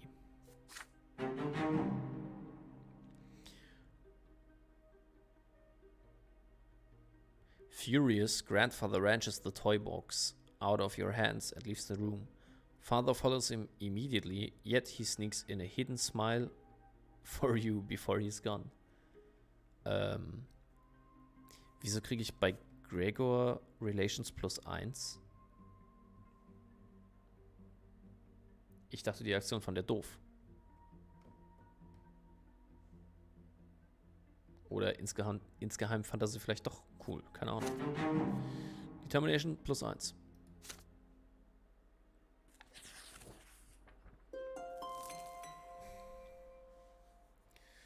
The master of the house. Soon grandfather leaves. Your elder brother Stefan goes with him. From that day on, father's hired teachers tend to you alone. They bore you with monotonous lectures on writing, counting, and the way of life of the blessed Archnean Empire. You often distract yourself from their instruction by playing with your younger brother Nathan. Your home grows quiet without your elder brother. Too quiet. Weeks later, your family receives a letter from Stefan. Grandfather has sent him to a boarding school for nobles, and he's now studying hard in preparation for his service as a nobleman. The rules here are way too strict. You can't even sneeze without a teacher's permission. But I've been studying with my peers. We're learning how to live as nobles in a society of nobles. We're also learning the art of swordplay. That's my favorite part. With Stefan now at the boarding school, grandfather arrives once more, this time to live in your home. The only good thing is that he often has urgent business in Eterna, the capital of the empire, and has to travel there. One day you ask mother where he lived before. In Eterna, she says. But now his place is here. Ich dachte, der könnte unser Haus nicht leiden. Each time grandfather returns, he gives the servants new orders. Your home is now always busy with repairs. The servants are redecorating grandfather's chambers, including his library and sitting room. Sometimes father tries to gently talk him out of this. Why subject the house to constant reconstruction? Grandfather's answer is always the same. This home is mine, and I will live here as befits a man of the nobility.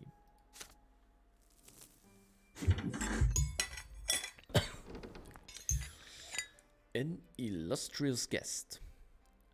Some days grandfather stays home, and on those days you try your best to stay out of his sight. But there is no way you can avoid family breakfast. The food is there, but you cannot bring yourself to eat. Oh Gott. Aufstoßen.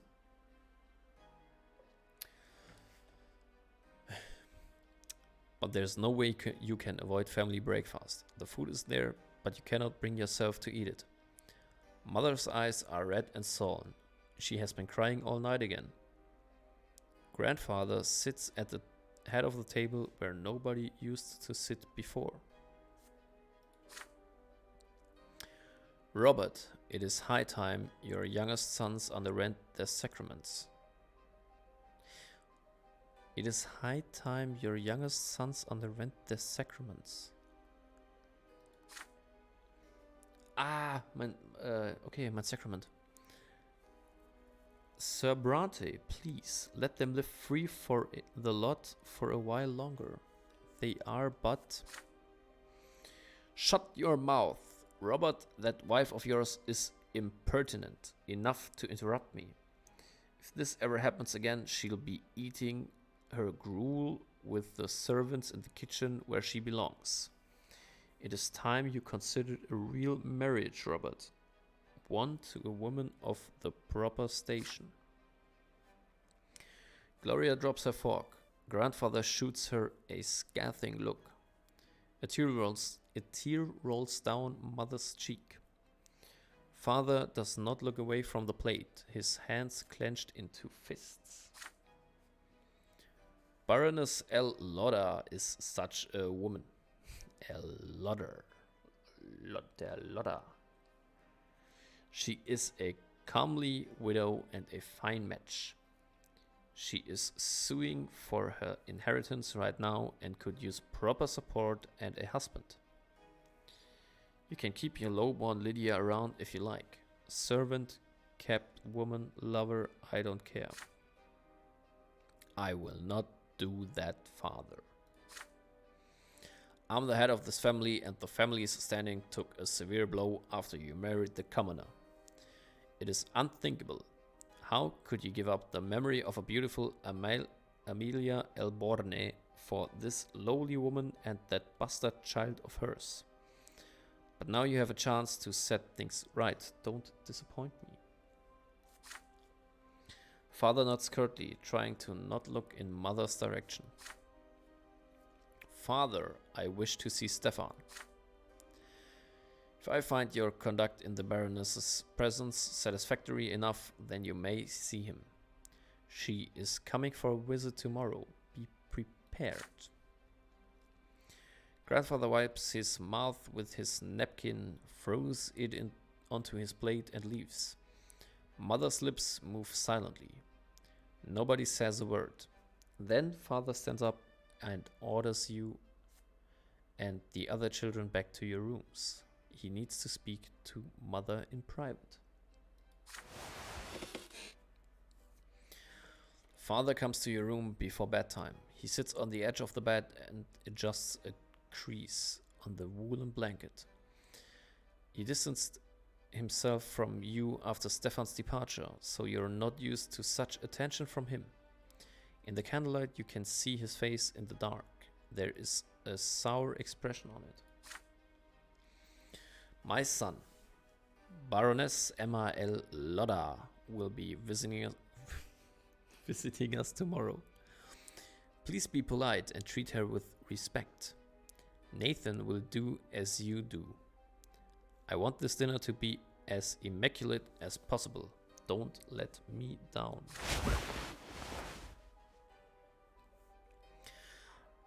On the next day, Mother starts dressing you and Nathan for the coming dinner.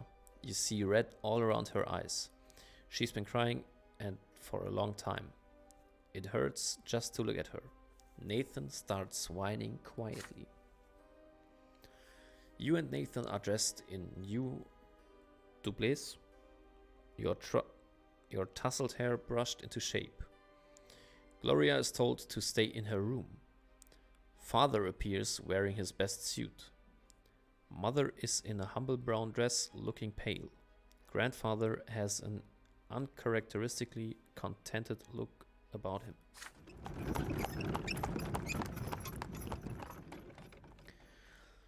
You hear the sound of wheels and hooves against the cobbles in the yard.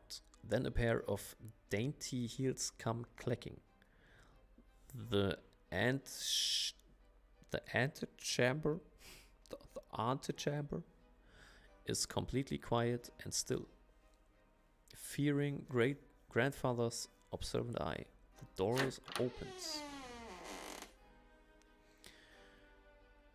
You see your guest, a beautiful dark-haired woman in a dress of elegant deep blue.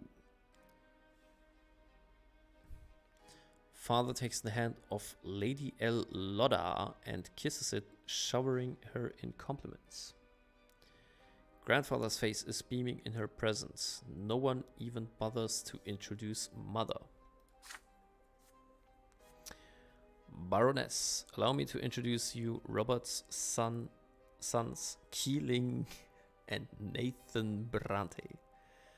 Frankly, it's his eldest, Stefan, who deserves the most attention, but currently he is studying in Eterna with other young noblemen like himself. It is my hope that his younger sons will also make me proud one day. Ja gut, also will er, dass ich auch Nobel werde? Oder will er, dass ich dem Lot oder meinem Destiny folge? Grandfather eyes you with a probing look. How will you act in front of the Baroness? Will you accept her here next to your mother, your father's rightful wife? Erstmal gucken, was ich nicht machen kann. Maintain your composure. You greet Lady L. Lodda with restraint and avoid getting too involved in the event. Kann ich nicht, weil ich habe keine Willpower. Demand that Mother be introduced. Dafür müsste mein Vater dankbar sein. You demand that father introduces Mother as his wife. Greet Baroness politely. You approach Baroness L. Lodda and kiss her hand, following father's example. Walk away with Mother. You take Mother's arm and leave the hall by her side.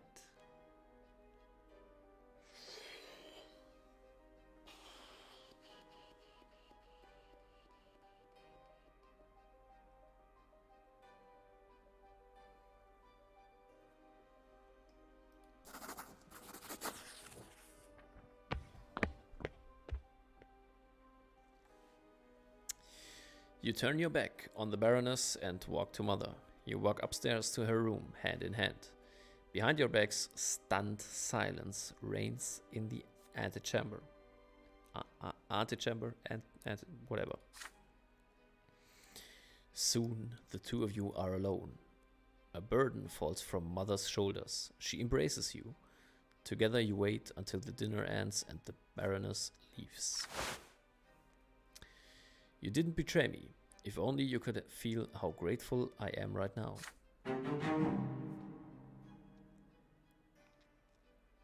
Oh. Dad mag mich nicht.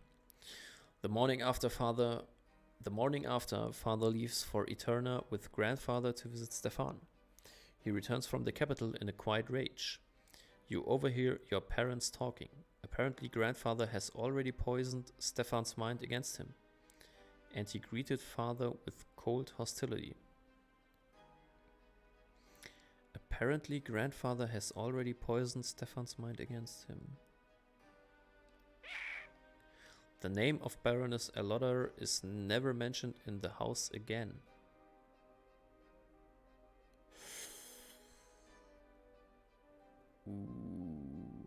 Weil ich weggegangen bin, hat Grandfather Stefan gebrainwashed gegen unseren Vater, aber dafür heiratet er die Baroness nicht. Habe ich das so richtig verstanden?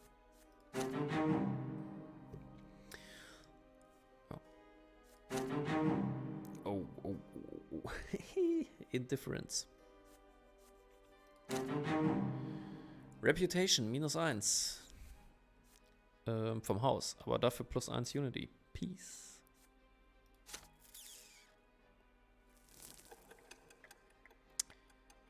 Ah, 7 Jahre alt. Okay, letztes Kapitel. Also letztes Chapter für... Letztes Kapitel für Chapter 1. The Kaleidoscope. Father now checks on your studies often and nitpicks you for sitting or eating or speaking in an incorrect fashion. Once he becomes so annoyed, he says that he wishes Stefan had been the one to stay home instead of you. You never expected to hear these words from your father, of all people. Grandfather's trip to the capital took longer than expected. It feels lighter around the house without his presence. You allow yourself a little change of scenery.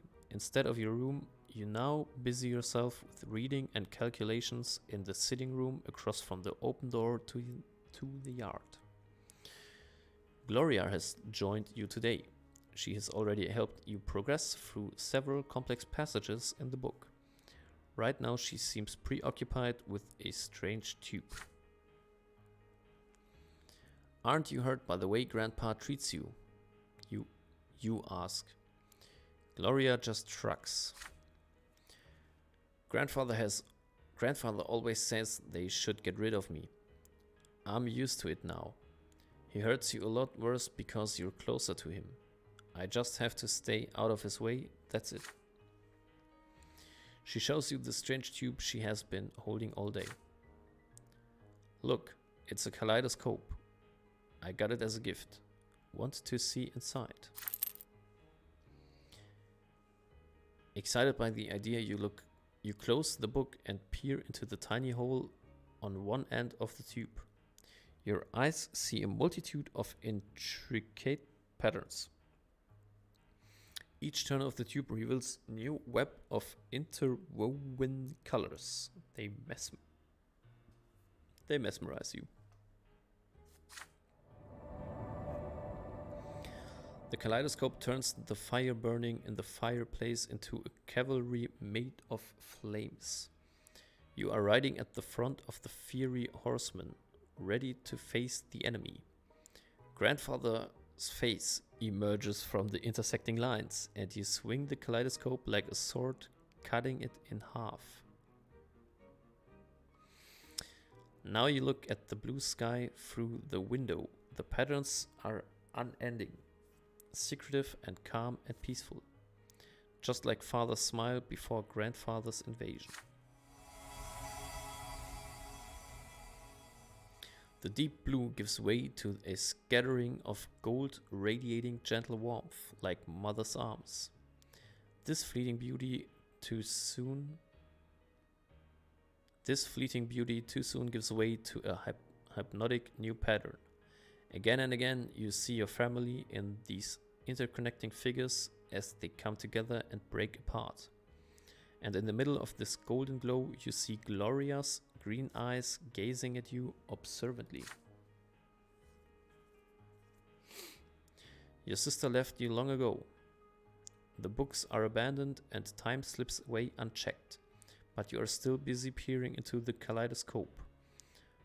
Order emerges from the chaos before your eyes again and again, but you cannot preserve it, no matter how you try it.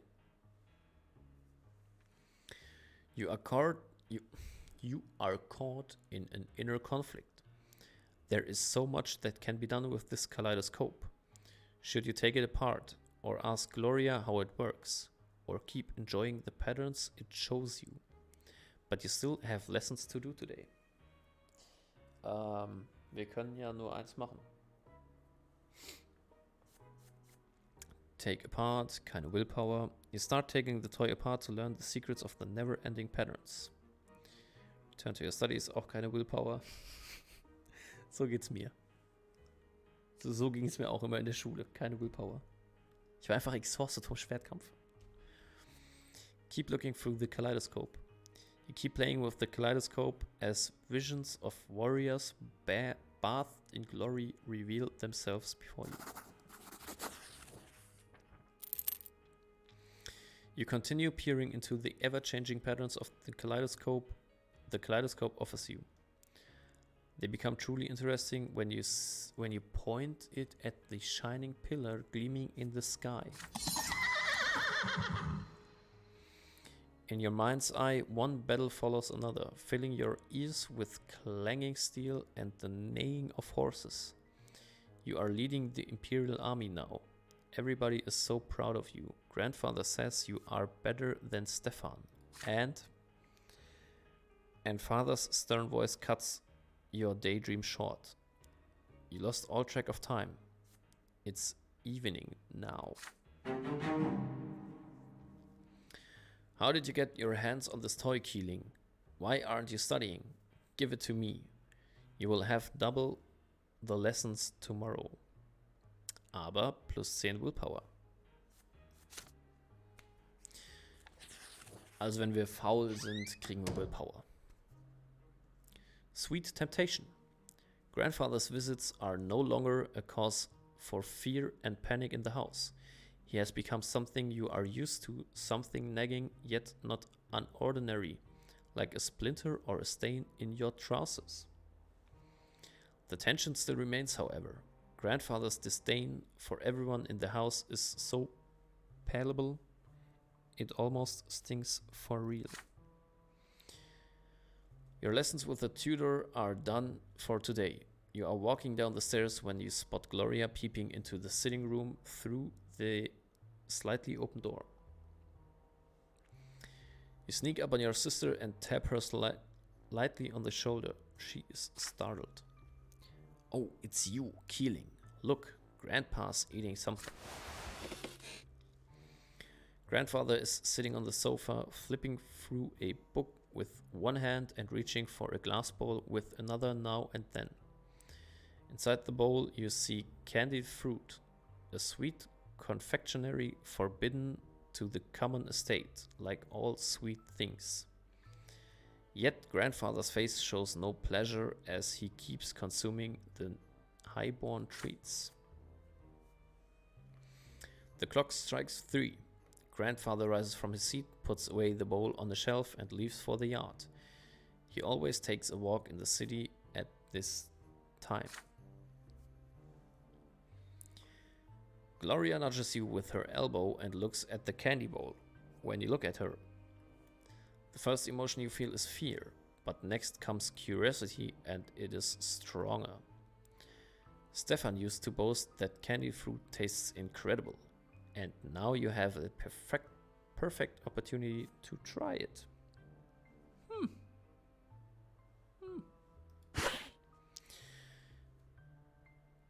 You try a candied fruit first. The sugar starts to melt as soon as you put it on your tongue. It is so sweet. You have never eaten anything as good as this. You take the whole bowl off the shelf and give it to your sister. She takes the fruit and brings it to her mouth, carefully like a rare treasure. So, manchmal hätte ich gerne eine Entscheidung mehr. Also, ich hätte jetzt gerne die Entscheidung gehabt, ob ich das mache oder nicht. Aber, okay.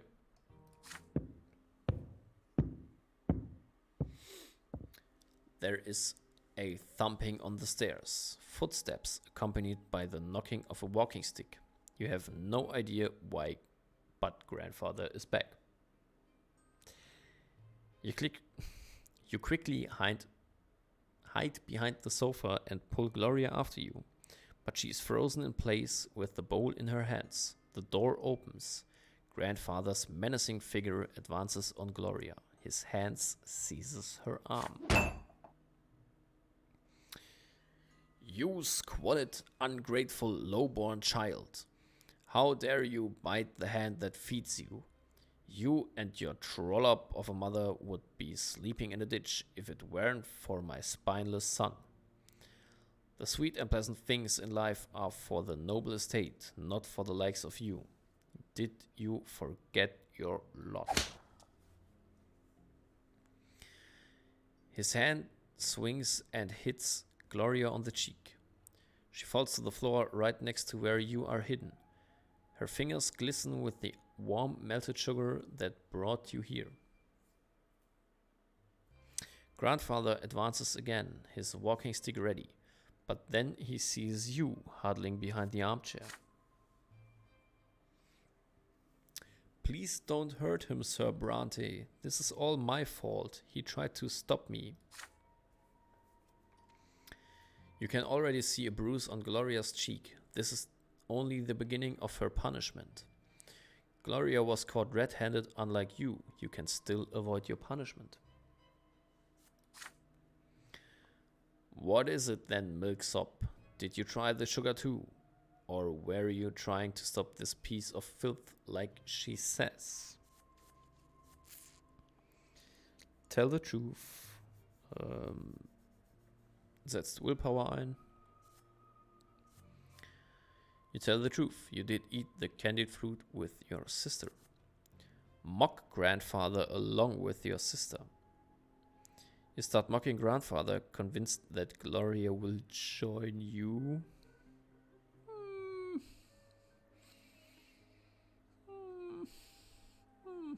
Das eine gute Idee ist. Convince grandfather that you were trying to stop Gloria. Also, ich glaube, die Wahrheit sagen reicht, oder? Wir müssen ihn jetzt nicht noch mocken und wütend machen.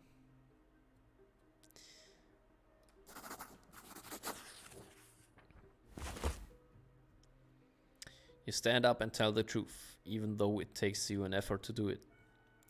You actually ate a candied fruit, but Gloria only touched it. You hope this will help your sister avoid punishment. You are quickly proven wrong. Grandfather's face is red with rage. He strikes you both with his walking stick, blow for blow. He keeps hitting you until he grows tired, and then he leaves you where you are. Soon enough, Mother comes in to find the two of you on the floor, too afraid to move. She shakes her head in disappointment. You are badly hurt and covered in bruises, yet she still forces you to kneel and recite the precepts on the lots and how important it is to follow them. Then you stand before father and grandfather and swear never to take things that do not belong to you again. Relations +1. Fand er jetzt nicht so komplett scheiße. Perception +1 und Willpower geht wieder runter.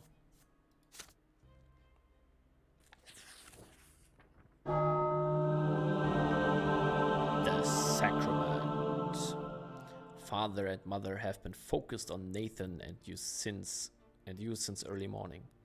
Instead of breakfast, you are told to say your prayers, wash your hands and face, and get dressed in plain white shirts. Today is the day of your sacrament. Mother, I want to go play in the yard. No playing today. You and Kielinnnng are big boys now. It is time for you both to have your first sacrament. No one can live without a lot. I don't want a lot. Be quiet and listen. You were born commoners, so you must accept a low-born lot before the twins. When you grow up, you will get a chance to earn a noble lot.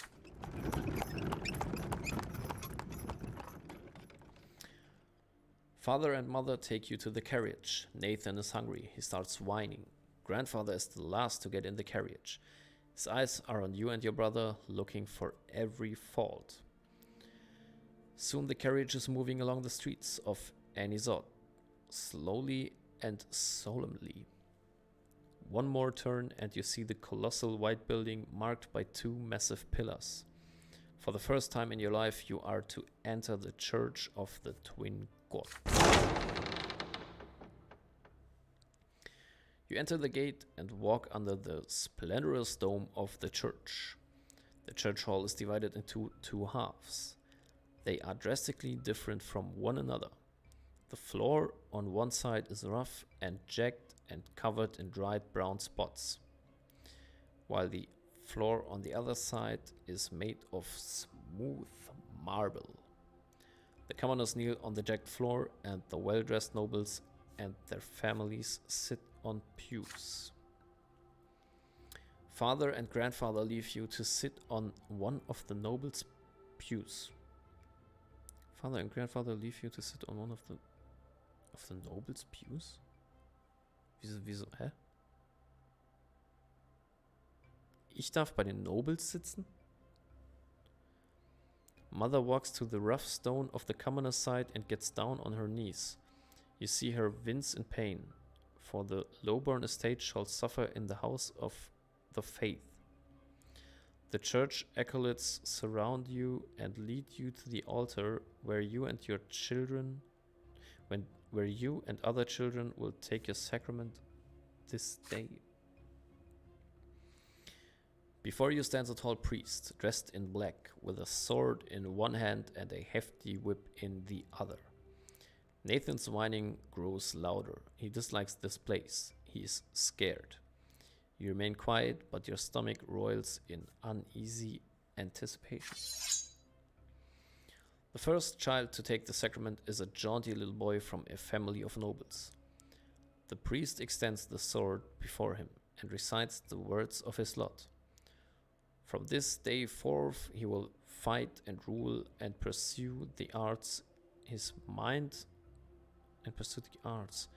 now forever free from the throes of suffering, for he now belongs to the noble lot. The boy proudly touches the flat of the blade with his lips. Nathan is the next to receive the sacrament. He suddenly snaps out of his fearful trance and tries to break free, but the acolyte pulls him towards the altar and throws him on the jagged floor on the Lowborn side. The sharp edges bite into Nathan's knees as he lands, spraying drops of red around him. I don't wanna. Kielinnnng, why do they want to whip me? What did I do? You try to break free and run to Nathan's side. You want to give him courage and protect him, but the acolyte's grip on you is too firm. You feel utterly helpless. Your little brother has to face the world all by himself. The priest starts reciting the words of the lot as he swings the lash over Nathan's shoulder. From this day forth, Nathan, thou shalt endure and work and suffer. Thou shalt be ardent in thy labor and humble in obedience to thy rulers. And now cometh thy first true suffering, which thou must accept with gratitude. The lash cracks, it strikes his right shoulder, it strikes his left shoulder. The blows are so powerful that Nathan falls to the floor. The priest tells him to rise. He has received his lot. Nathan gets on his feet and drags himself towards Mother, his knees torn and bloodied, his spirit broken. It is your turn. Your feet will not move. You can barely muster enough strength to walk to the altar. You get down on your knees and feel the sharp stones below. So sharp your clothing cannot protect you. Your skin begins to burn. The acolyte forces your head down and you feel the lash being drawn above you, ready to strike. Nee. Ich wehre mich. Exactly. The priest's words are for you now. This is thy sacrament. Thou shalt work and endure and suffer. Thou art about to receive thy first true suffering by the sacred lash. Dost thou accept thy lot? Accept it. You humbly accept the commoner's lot. Raise your head. You raise your head defiantly and stand up. Catch the lash. You catch the lash before it strikes the shoulders. Gut, dass ich Willpower habe, weil genau das mache ich jetzt. Kiss the sword. You defy the rite of the sacrament and kiss the priest's sword.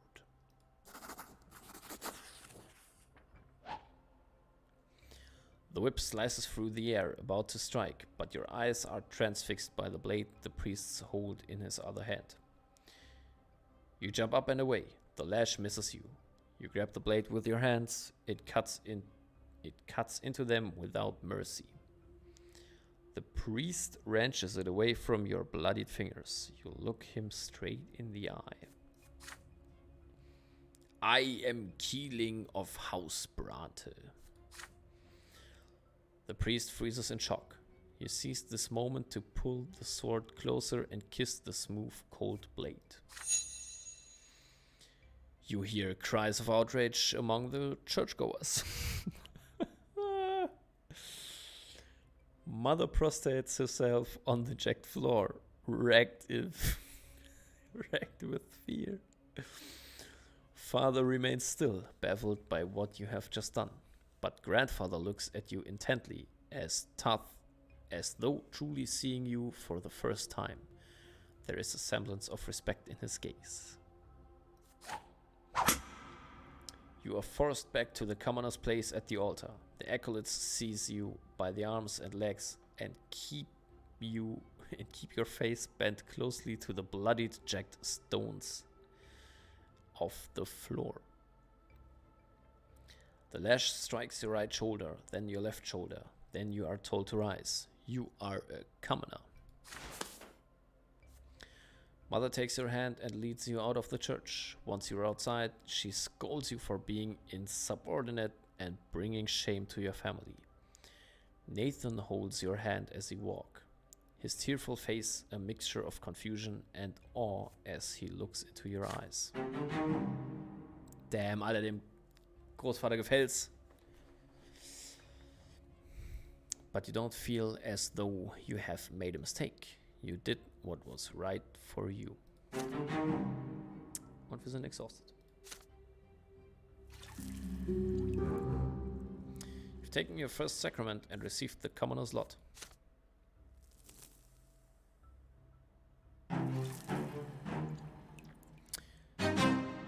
Events happen. Nobleman sacrament.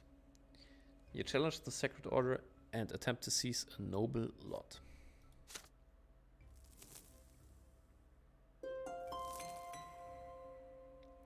Childhood's end. The mark left on you by the sacrament takes a long, long time to heal. Mother says it is a reminder of your lot, suffering and sufferance, pain and patience. Gloria shows you the mark of the leash on her shoulder one day. It will never disappear. You are a commoner now. This is the lot you were born into. But Father keeps telling you to study hard so you may yet earn a different lot and become noble of the mantle. You recall the past with warm sadness, when Stefan still lived with you or when he wrote to you for a time shortly after he left. Now he thinks it beneath him to write for the commoners in his family. Mother didn't lock herself in the bedroom as often back then. This changed shortly before Nathan was born. But most importantly, you missed the time before the terrifying figure of your grandfather was constantly looming over you. You learned the true power of the lot only after the head of the family's arrival. In grandfather's eyes, no commoner deserves to be treated with kindness. Is this just him, or is it the way of the entire world? The very thought makes you queasy. You are older now. And what's more, you are an elder brother now. You've learned how to care about someone else, how to teach and protect. Soon you are a small boy no longer. As the days pass, play gradually gives way to laborious study. Now your choices will decide your place in the bizarre and ruthless world of adulthood. Your childhood years are over.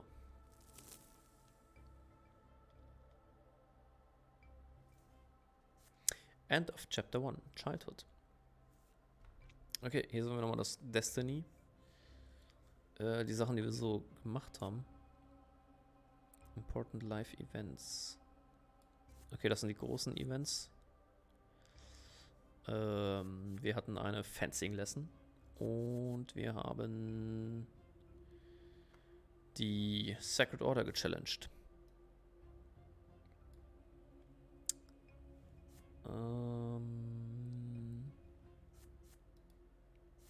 Mehr sehen wir nicht. Fencing Lesson, Nobleman Sacrament. Was war denn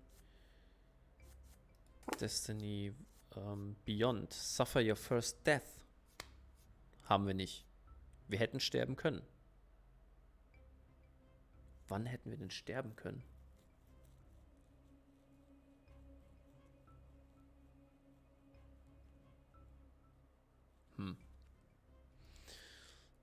Inside Play with Ants. Ich dachte, das hätte ich gemacht. Also als bei dem Versteckspielen habe ich doch mit Käfern gespielt. Okay. Aber ich hatte die ja gar nicht so wirklich zur Auswahl.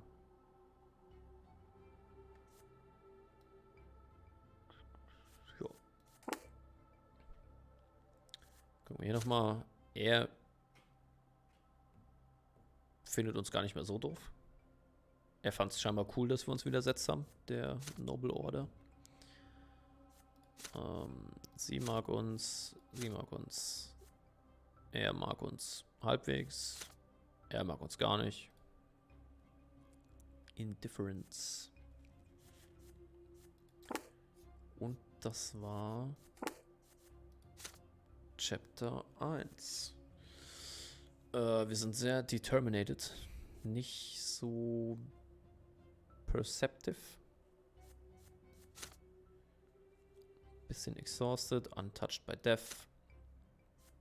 Ja. Ich klicke jetzt mal auf Continue. Adolescence.